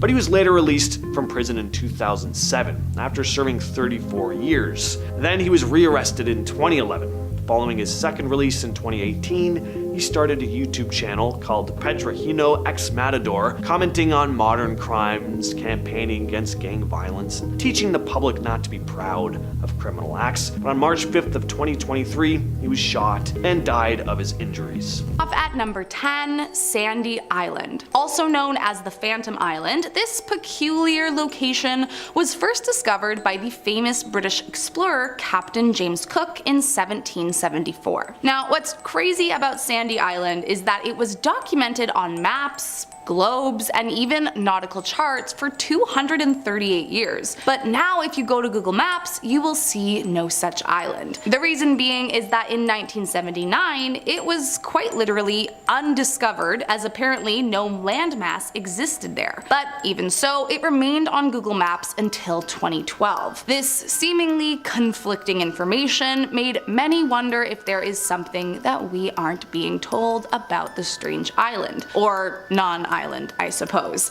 And so naturally, a conspiracy theory began, stating that this undiscovered island actually was there and that we are being lied to. Now, I'm not about to jump quite to that conclusion, however, I will admit that it isn't every day that something becomes undiscovered, so it does make sense to wonder if there is something going on behind the scenes. However, I guess we will never know for sure. Next up at number 9, Blurred House. So, I'll be honest, I'm not entirely sure if this qualifies as terrifying in the usual sense. However, it is certainly mysterious, and so I couldn't help myself from adding it to today's list. Located in Stockton-on-Tees, England, there is an inexplicable blurring of a random house that has perplexed neighbors, tourists, and even the residents themselves since 2009. Of course, when things like this happen, people like to make their own conclusions, and so rumors involving crime or aliens began spreading about the property. But in reality, the truth was much more unnerving, that no one could actually explain or figure out why it was banned for public viewing. In fact, according to the current resident, quote, "I've been in this house since 2000, but I have no idea why you can't see it." Which would mean at one point you could see it, and then 9 years later it was suddenly not suitable for the public to have access to? So, is there something spooky about this house that Google doesn't want us to know? Certainly seems that way. Coming in at number 8, Baker Lake. Up in a remote location of Nunavut, Canada, there is a seemingly innocuous place called Baker Lake that for some mysterious reason is not fully visible on Google Maps. In fact, if you do a quick search, there is actually a long black strip that covers a good chunk of the area, and as I'm sure you can imagine, it has garnered a terrifying conspiracy theory to explain why that is. The theory states that this black strip is actually covering extraterrestrial beacons that the government secretly brought down to Earth in 1972. The theory then goes on to explain that these top secret beacons exert powerful electromagnetic fields that disrupt Earth's natural energy grids, which in turn have altered the weather and have been used to focus the Earth's energy in undisclosed ways. Further, there are some out there who propose that because these alleged beacons are stolen space property, it has caused a massive war with aliens, hence the uprising in alleged UFO sightings. Now, In reality, we have no concrete evidence as to why this is blurred out, but whatever it is, it must be for a good reason. Next up at number 7, Jeannette Island. Located somewhere in the East Siberian Sea, this mysterious tiny island measures just 1.2 miles in length, and according to the powers that be, we are not supposed to know about it. First discovered in the late 19th century during the Jeannette expedition, this icy landmass and the ominous Google Maps blob that covers it have been the subject of numerous conspiracies, ranging from the usual alien stuff to it being a top secret government base for secret or evil deals amongst world leaders. Now, one thing we do know about this place is that there have been some issues over the years about who the island legally belonged to, with the US and Russia often butting heads over ownership. This has, of course, lended its hand to the evil political military base narrative, but for all we know, the truth could be even more terrifying. 10th spot, we have Chordodes formosanus. Sure. This is the scientific name for a kind of horsehair worm that has its sights set on the praying mantis. This little parasite, well, not little at all actually, is a type that will pass through a variety of different hosts through its life stages. They start out their life in the guts of small insects that the praying mantis would feed on. From there, once the mantis is nice and infected, these disgusting creatures begin to grow. When the worm is sufficiently mature, it takes control over the insect's body and directs them to a body of water and gets them to jump in, which allows this horrifying thing to swim out. These worms can grow up to 90 centimeters long, which is disgusting, and they are super dangerous to the mantis. That is because when it breaks free in order to go and reproduce itself, it leaves behind a half-empty mantis husk. A search of these guys will have videos and images of these guys coming up, including people dunking praying mantises into water and watching these wiggly guys escape. It honestly made me feel sick to my stomach, so I can't even imagine how the mantis feels. In our number 9 spot today, we have blank room soup. If you've been on the internet for a while, chances are you've probably seen this video floating around. This entire thing really is just the stuff of nightmares. Basically, the video is set in a blank room and it features a man eating some kind of soup. The soup eater has his face censored and it sounds like he is crying while eating this soup, and this is all creepy enough, but there is another totally freaky thing in this video. Basically, there's a guy in dark clothing with a mascot head on who is rubbing this guy's back as he eats the soup. Soon, another guy wearing an identical outfit comes in and does the exact same thing. I realize this sounds very strange as I'm explaining it, but it truly is one of the weirdest things I've ever seen. For years, rumors swirled about this video, some saying it originated on the dark web, and the guy eating soup was being held against his will, and the soup was made out of his own wife. How horrible is that? While we may have a far less sinister answer as to where this video came from, it truly still is chilling to watch. In our number 8 spot today, we have vent worms under a microscope. This one is so random, I'm not even sure why you would be googling it, but if I'm being honest, you're definitely better off just not doing that. Hydrothermal vents live on the ocean floor and they are the result of tectonic activity. Through this tectonic activity, as seawater seeps downward through the oceanic crust, it gets really hot and becomes very rich in chemicals. This leads to the water becoming so buoyant that it comes back out of the surface of the sea floor, and that is what is called a hydrothermal vent. The water coming out of the vent is that same super hot, super chemically rich water, and it is an extremely important part of underwater ecosystems. The water from the vent is highly acidic and hot, while the water in the depths of the ocean is slightly basic and freezing cold. There are many different smaller species who come to the vent areas because of the chemicals in the water, as well as the heat, which helps certain types of food sources grow, which they then want to consume. One of these creatures is aptly named the vent worm. These guys are super tiny and they can't really be seen with the naked eye, and we should consider ourselves lucky for that because of what they look like under a microscope. These creatures are fully nightmare inducing with creepy hook-like teeth. I'm just glad they aren't an everyday occurrence in the ocean, cause I would never go swimming again. In our number 7 spot today, we have the Australian paralysis tick. Ticks are considered ectoparasites, since they wreak havoc on their host from the outside of the body, while most other parasites need to be inside the body. There are, of course, different kinds of ticks that can transmit diseases such as Lyme disease, but in these kinds of cases, the transmission of disease is not actually the tick's goal, which is why today we are talking specifically about the Australian paralysis tick. These ticks purposefully secrete a neurotoxin that causes paralysis. Alright, definitely not good, but this can be especially dangerous depending on the different areas that the tick paralyzes, because it has the ability to paralyze something like the lungs, which of course would be a very bad situation. The good news is that once the tick is removed, the effects of the toxin should wear off completely. I thought when I get the chance to go to Australia, my only worries would be the snakes and the spiders, but I guess I'll just add this tick to the list. Safe to say these creepy crawlies are just one Google search away from sending you down a rabbit hole of the disgusting. In our number 6 spot today, we have Vandellia serosa. Vandellia serosa is a very tiny eel-like parasitic fish. Yeah, I guess this is just a parasite list now. This is what happened. I googled one of these guys and then went on a spree. That's why I'm warning you against it. These guys feed on other fish by swimming into their gills, where they then began drinking their blood, which gave them the nickname vampire fish. Vampire fish can also enter the human body through any orifice it finds. Okay? And it will drink human blood as well. They have backwards facing spines, so they will lodge themselves wherever they enter the body. After filling up on their tasty meal, they usually end up passing away there, but they are bloated from eating so much. This means that surgery will be required in order to remove it, and depending on where it ended up, this surgery has varying degrees of difficulty, if you get what I'm saying. Orifices, surgery, it's not good. In our number 5 spot today, we have the hagfish. There are about 76 different species of hagfish, and some of them are known to live as deep as 5,500 feet below the surface of the ocean. While hagfish isn't particularly the best name in the world, they are also known by the equally disgusting name of slime eels.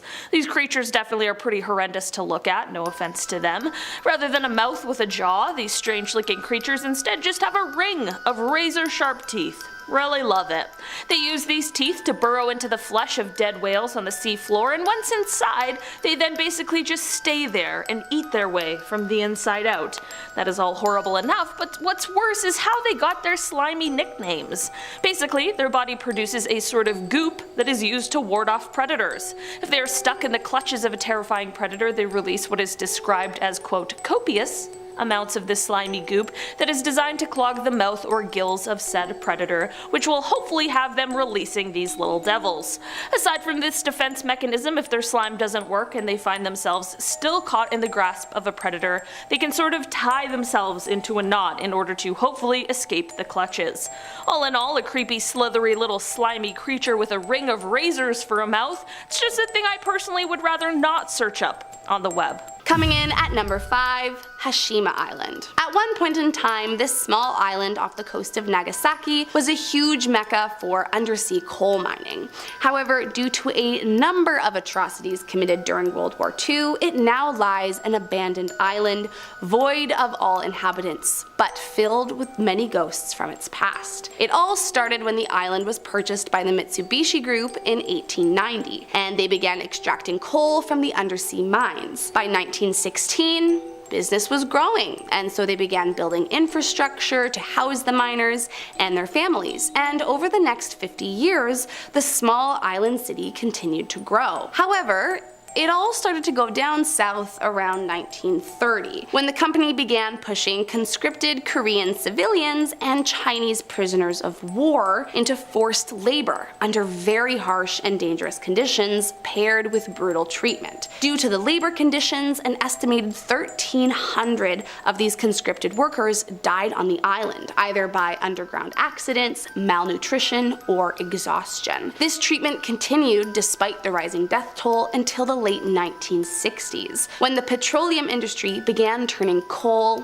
essentially obsolete. Finally, by 1974, Mitsubishi closed the mine and the island was cleared indefinitely. Now a literal ghost town filled with decaying buildings to match, it's believed that all the souls who lost their lives remain haunting this city to this day. Coming in at number 4, the former Sansi UFO houses. When construction on these peculiar houses began in 1978, they were marketed to be vacation resorts for US military officers coming from their East Asian postings. But as you might notice, they have an extremely futuristic look to them, hence why they got the nickname UFO houses. However, the bubbly pod-like architecture wasn't the only strange thing about these houses. A mere 2 years after construction began, the project was abandoned and never finished due to several car accidents and a number of construction workers who took their own lives on the job. This of course caused a huge loss on the investment and they were forced to end the project. The plan from there was to tear down all the buildings, despite a major public pushback, and eventually in 2010 all the UFO houses were demolished. But of course, this still didn't answer the mysterious question on everyone's mind. What was behind all this tragedy, and why were they so hell-bent on destroying the buildings? Well, there are a few theories. Some believe that the site was the former burial ground for Dutch soldiers,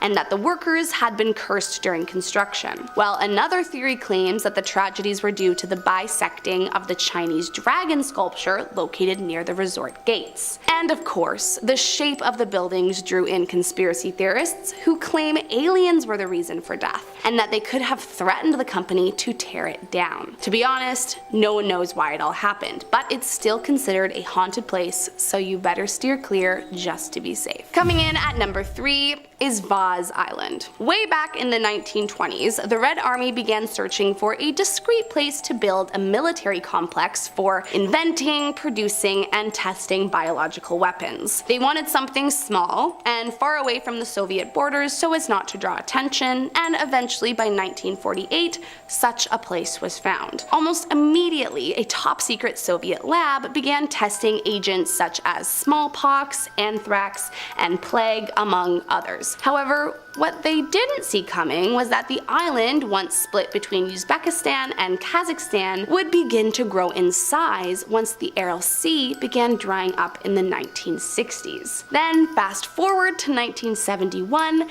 and a weaponized smallpox was accidentally released from the lab, infecting 10 people, 3 of whom lost their life. And by the 1990s, the secrecy of the lab got compromised, and all island inhabitants were evacuated, leaving the base completely abandoned by 1991. However, in their haste to leave, many of the containers were not properly destroyed or sealed, and so over time, these containers began to leak, contaminating the grounds for decades. Now, the good news is that by 2002, a lot of the sites were decontaminated, but many areas still remain contaminated, and it's still one of the most feared and deadly places in the world. Coming in at number 2, North Yungas Road. Also hauntingly referred to as Death Road, the Yungas Road is a 60-kilometer long stretch found in Bolivia that I would highly recommend you don't take your chances with.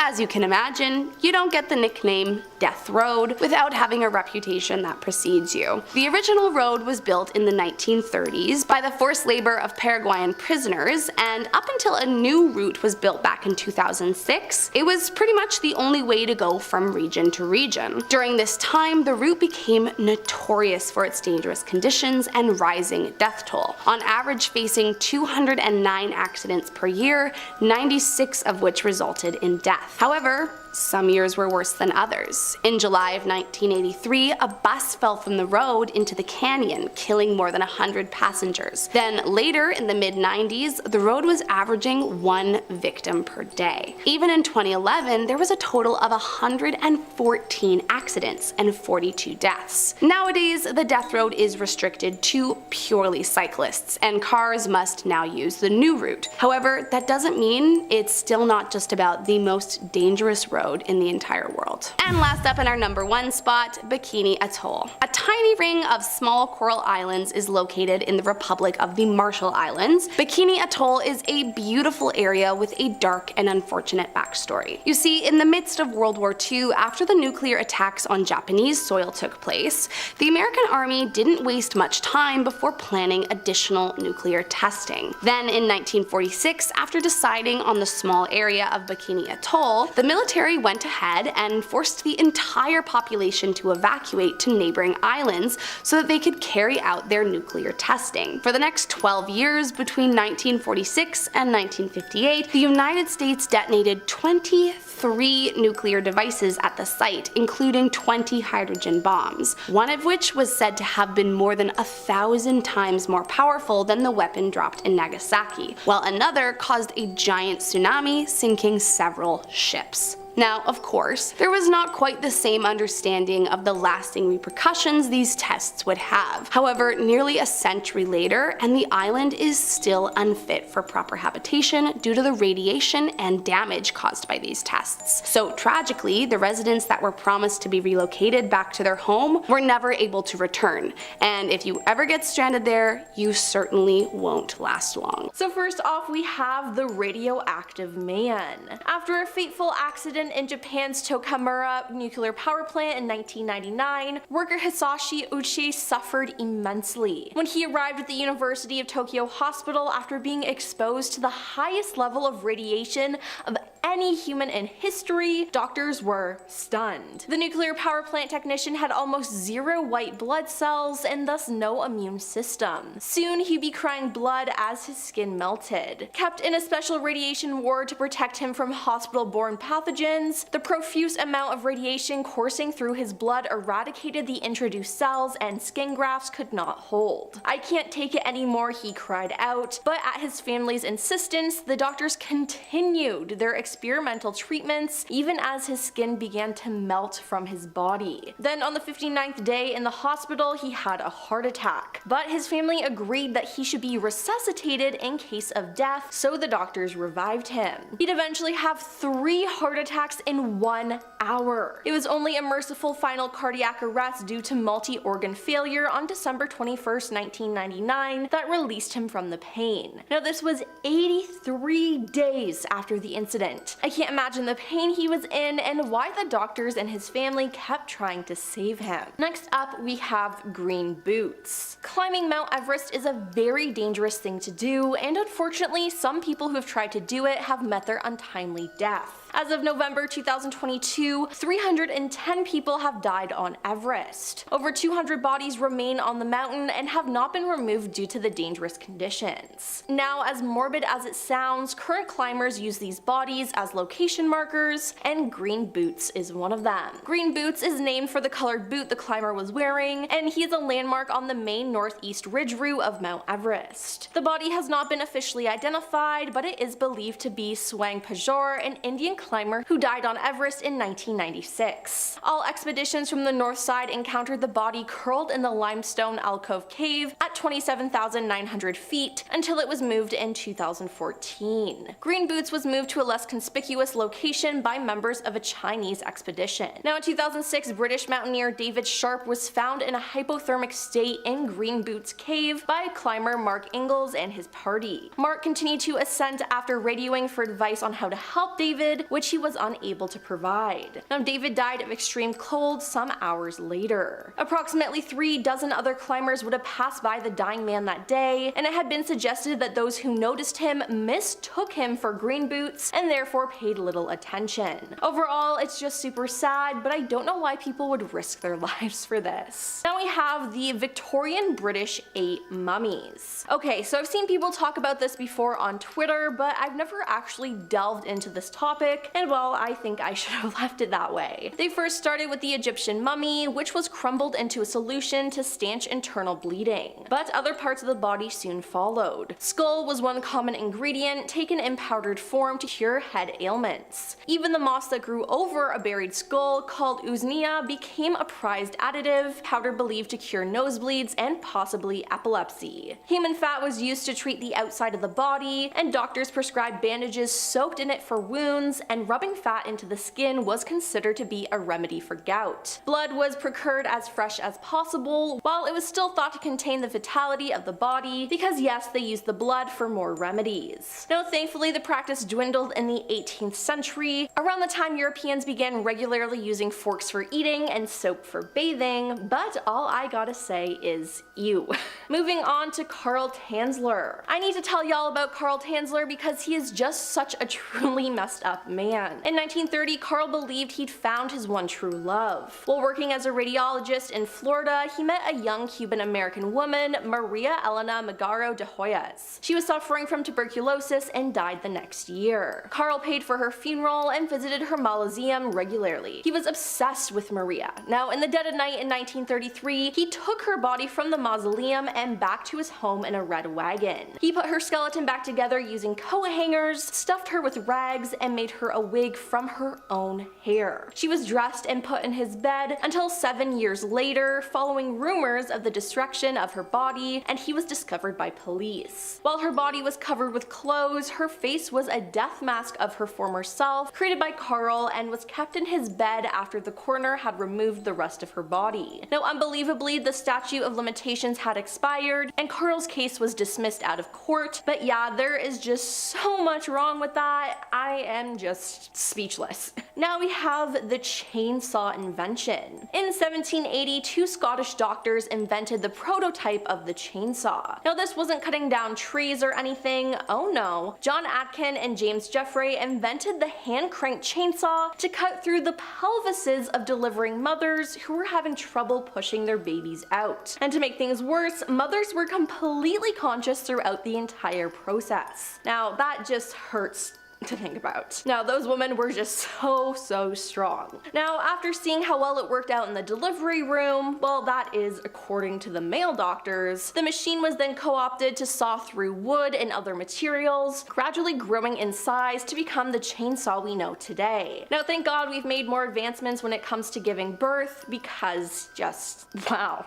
Then there's the brain-eating parasite. Naegleria fowleri is a free-living amoeba that is so small that it can only be seen with a microscope. It is commonly found in warm fresh water such as lakes, rivers, and hot springs, and soil. Now the parasite infects people when the water containing the amoeba enters the body through the nose. This typically happens when people go swimming, diving, or when they put their head under fresh water. The amoeba then travels up the nose to the brain, where it destroys the brain tissue and causes a devastating infection that is almost always fatal. Now the first symptoms usually start about 5 days after infection, but they can start within 1 to 12 days. Symptoms may include headache, fever, nausea, or vomiting. Later symptoms can include stiff neck, confusion, lack of attention to people and surroundings, seizures, hallucinations, and coma. After symptoms start, the disease progresses rapidly and usually causes death within about 5 days, but the death can happen within 1 to 18 days. Yeah, remind me to never swim in freshwater again. The Highway of Tears. The Highway of Tears is a 447-mile long corridor of Highway 16 between Prince George and Prince Rupert in British Columbia, Canada, which has been the location of crimes against missing and dead Indigenous women. Accounts vary as to the exact number of victims, but according to the RCMP Project ePANA, the number of victims is fewer than 18, while Indigenous organizations estimate that the number is higher than 40. In 2015, the federal government launched a national inquiry into the cases. That year, Carolyn Bennett, now a federal minister of Crown Indigenous Relations Canada, claimed that the national number of victims in Canada is likely over 1,200, which is just insane, and it's disgusting that no one really seems to care about these women and girls. Now, the region of the Highway of Tears is characterized by poverty and, until 2017, lacked adequate public transportation, which forced many locals to resort to hitchhiking as a form of transit. Now, this directly resulted in some of the deaths and disappearances. Some activists argue that institutional racism and sexism have affected the searches for these Indigenous women, and we just need to put more resources into these disappearances. Now we have burn degrees. We've all heard of first, second, and third degree burns, right?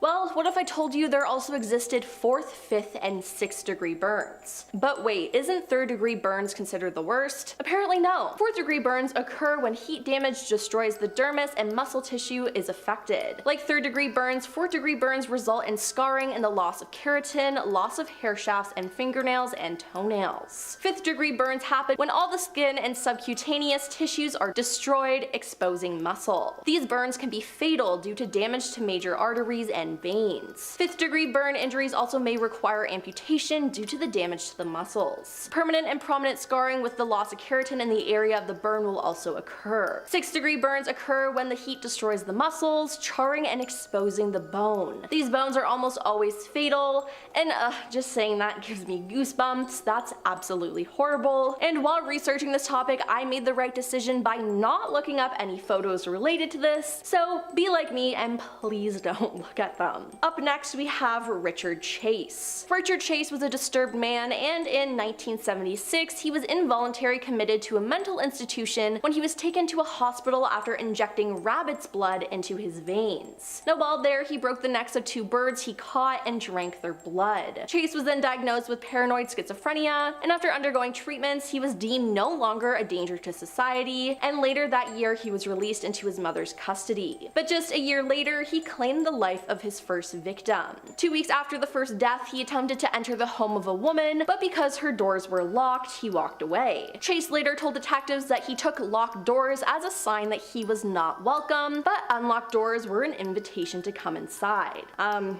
Sir? Okay. Now, he ended the lives of more people, eating their organs and other body parts and drinking their blood. He eventually was caught and arrested, and police who searched his apartment found that the walls, floor, ceiling, refrigerator, and all of his eating and drinking utensils were soaked in blood. He was eventually found guilty of 6 counts of first-degree homicide, and the jury rejected the argument that he was not guilty by reason of insanity and sentenced him to death. And lastly, we have the Lake Nyos disaster. On August 21st, 1986, farmers living near Lake Nyos heard rumbling. At the same time, a frothy spray shot hundreds of feet out of the lake, and a white cloud formed over the water. From the ground, the cloud grew 328 feet tall and flowed across the land. When farmers near the lake left their houses to investigate the noise, they lost consciousness. The heavy cloud sunk into the valley, and people in the affected areas collapsed. Over the next 2 days, people from the surrounding areas entered the valley to find the bodies of humans and cows lying on the ground. By August 23rd, the cloud had mostly blown away, and scientists soon learned that the cloud contained carbon dioxide, CO2. Now, when the CO2 concentration was 15% or less, people lost consciousness and later revived, but individuals who had inhaled more than 15% of CO2 stopped breathing within minutes and died. Scientists determined that the CO2 had been trapped at the bottom of Lake Nyos for a long time and then erupted. Now, in the end, 1,746 people and 3,500 livestock died. Starting us off at number 10 is a massive pentagram. In an isolated corner of Kazakhstan lies a dark symbol measuring roughly 1,200 feet that appears to have been literally carved right into the Earth's surface. Although you might not be able to fully see the entire symbol at ground level, from above, the stark pentagram is clear as day. Conspiracy theorists have linked the cliffside pentagram to the Freemasons and Wiccans,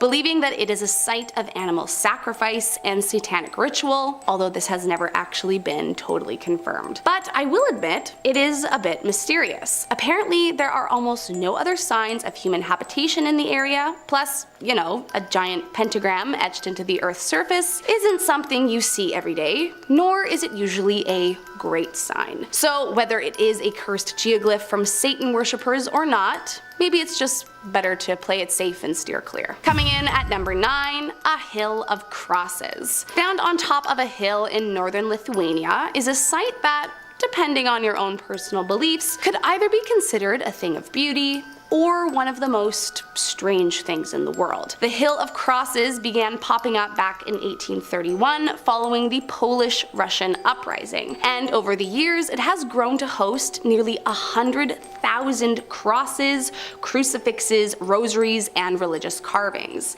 As generations pass and the collection grows, the place has come to signify the peaceful endurance of Lithuanian people despite the threats they face throughout history. Now, that part is lovely, I can't deny. But also, I know I'm not alone in seeing a hill filled with an overflowing amount of religious symbols and feeling a little uneasy. Since, usually that many in one place is to ward off some kind of evil. That being said, maybe it really is nothing but a beautiful display and a symbol of their endurance. But are you willing to go and find out yourself? Coming in at number 8, Nagoro. A teeny little rural village in the Aya Valley region of Japan.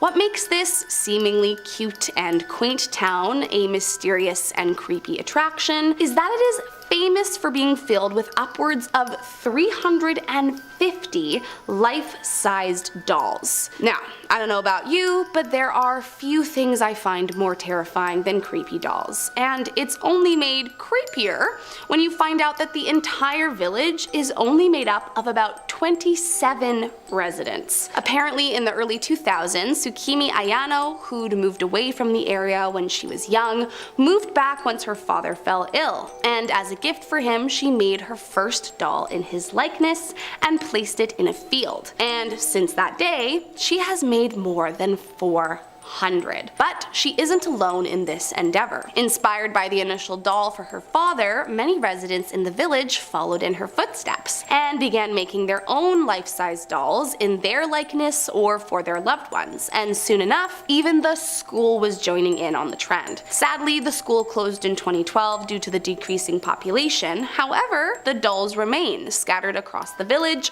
growing in numbers as the years go by. I mean, visit it at your own risk, but don't say I didn't warn you about a village filled with 400 creepy dolls. Coming in at number 7, the Parikala Sculpture Park. Similarly to the Village of Dolls, this garden was created by a self-taught recluse artist named Viho Ronkonen, and this exhibit is definitely one of the more haunting things I have come across. Born in 1944, Ronkonen began working at a nearby paper mill at the age of 16. And as the story goes, he used his first paycheck to buy apple seedlings and a bag of concrete. And so his eerie sculpture garden began. For the next 50 years, he continued to add to his collection. So much so that by the time he passed away in 2010, there were 550 completed concrete sculptures adorning his property. However, these statues are very, interesting, often placed in extremely odd positions. For example, one of the most strange parts is the 225 naked yogi section. However, they are not the only ones that give off a creepy vibe.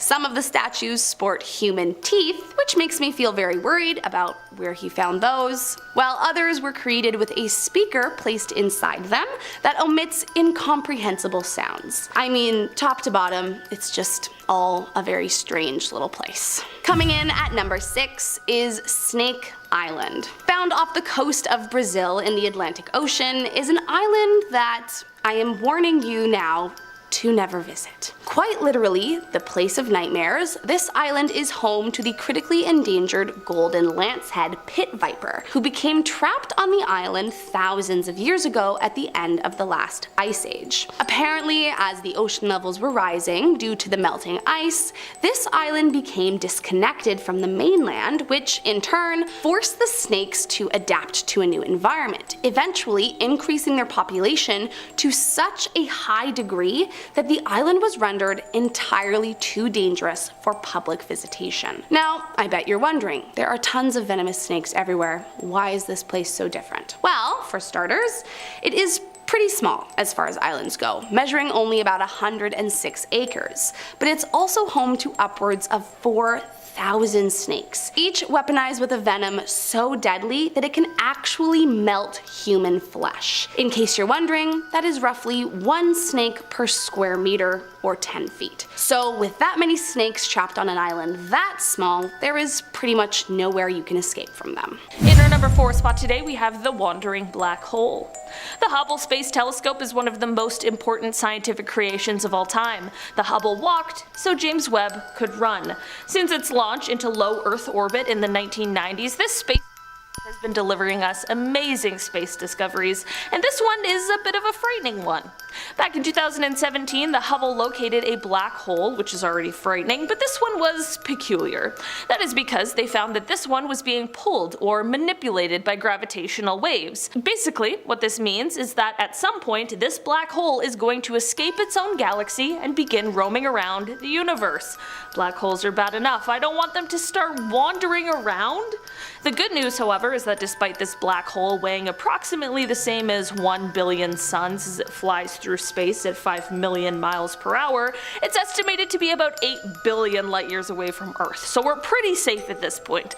But here's the thing, if we found one, it is very likely that there are many more out there. One search of this wandering black hole and you are going down a space rabbit hole of only the most terrifying things. In our number 3 spot today, we have the Rat King. I would have thought that this was just the male antagonist in the Nutcracker, but turns out it is far, far worse. Rats are pretty freaky to many people for a variety of reasons, but the image of this one is even worse than just a single standalone rat. Basically, the term Rat King refers to a large group of rats that all have their tails tied together at the end. It is indeed a rare occurrence, and the tails could be stuck together for a variety of reasons. Whether it's because the hair got entangled together, there's some sort of sticky substance holding them together, or just, you know, a regular old knot. Whatever the case is, a Google search of this term will only have images coming up, and it truly is unsettling to see. It's obviously sad because no one wants to see an animal in a tricky situation, but also, it's rats. Rats are creepy. A bunch of rats all tied together is extra creepy. The reports of these rat kings mainly come from European countries, and although the existence of this phenomena is for some reason debated due to the limited evidence of its natural occurrence, there are still plenty of terrifying image results any search will yield. In our number 2 spot today, we have a pilot's view in a storm. Taylor and I were on a plane this week, a few actually, so when I found out about this via watching a video, I was thankful I hadn't seen it before our flight. The view for a pilot has got to be pretty great for a lot of the job. Flying over beautiful places with incredible sights, that sounds amazing. And you know, pilots have only the best eyesight, so they're seeing it all super well. Flying at night, however, well, for pilots, I'm sure it's totally fine and normal, but when the average passenger catches a glimpse of what they are seeing, especially when the weather isn't exactly being kind, well, it was definitely enough to totally freak me out. A Google search of what a pilot sees when flying at night through a snowstorm isn't exactly a comforting sight. In fact, it's absolutely terrifying. It looks like we're traveling to another universe, not just barreling through our skies. I of course trust the pilots who have the training and the expertise, but it's just very unnerving to know what they are seeing while I'm just passed out with my neck pillow, you know? In our number 1 spot today, we have the hairy frog. Last time we talked about some weird frogs, today we've got another kind. This frog isn't poisonous, it isn't growing eggs out of its back. These frogs simply just are hairy, and it is so unsettling. The Central African Trichobatetrachus robustus. These frogs, they're often referred to as the hairy frog or the horror frog, which I really agree with. These frogs have the unusual feature of having a thick mane of hair that is seen on their flanks and hind legs in the males of the species. According to experts, many believe that this feature is useful to the frogs because it could help them to stay underwater for longer periods of time. This proves to be extremely useful when they are tasked with guarding the female's eggs. This isn't the only weird feature of these frogs, however. Unfortunately, frogs also have claws. These bones burst through the toes of their hind legs, and it is said that they are used in, quote, interspecific combat. This has all led to these guys receiving the nickname Wolverine Frog, which I honestly think is the most apt. Maybe they'll make an appearance in Deadpool 3. Who knows?